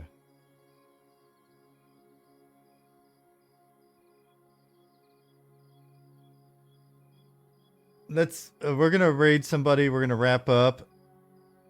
We're gonna wrap up tonight. We're gonna raid somebody who's always a good time. I enjoy raiding him because he's a good time. He's a good fella. But he does use some language, a little bit of language. So just make sure you got your headphones on. Thanks everybody for being here.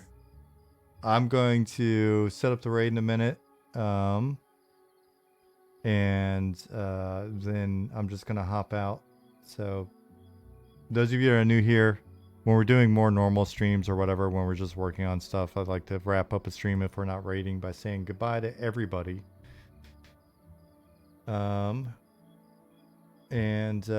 Yeah, I hope everybody has a good rest of your day or evening. I hope you have a wonderful Thursday. I will be back around on Friday. No telling what we'll do. We may be in game. We may not. I said language. You know you're raiding Quatos. Yeah. Easy one to figure out. Hey, but he's a good guy. So, and he makes music. So we're gonna raid him. He's entertaining. He's a good egg. Even if he's got a potty mouth. Hold on.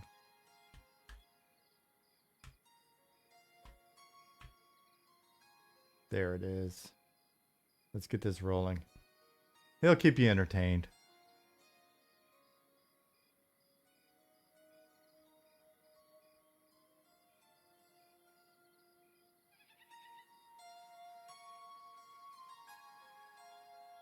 All right, guys. I'll see you on Friday. Thanks again for being here. You're awesome.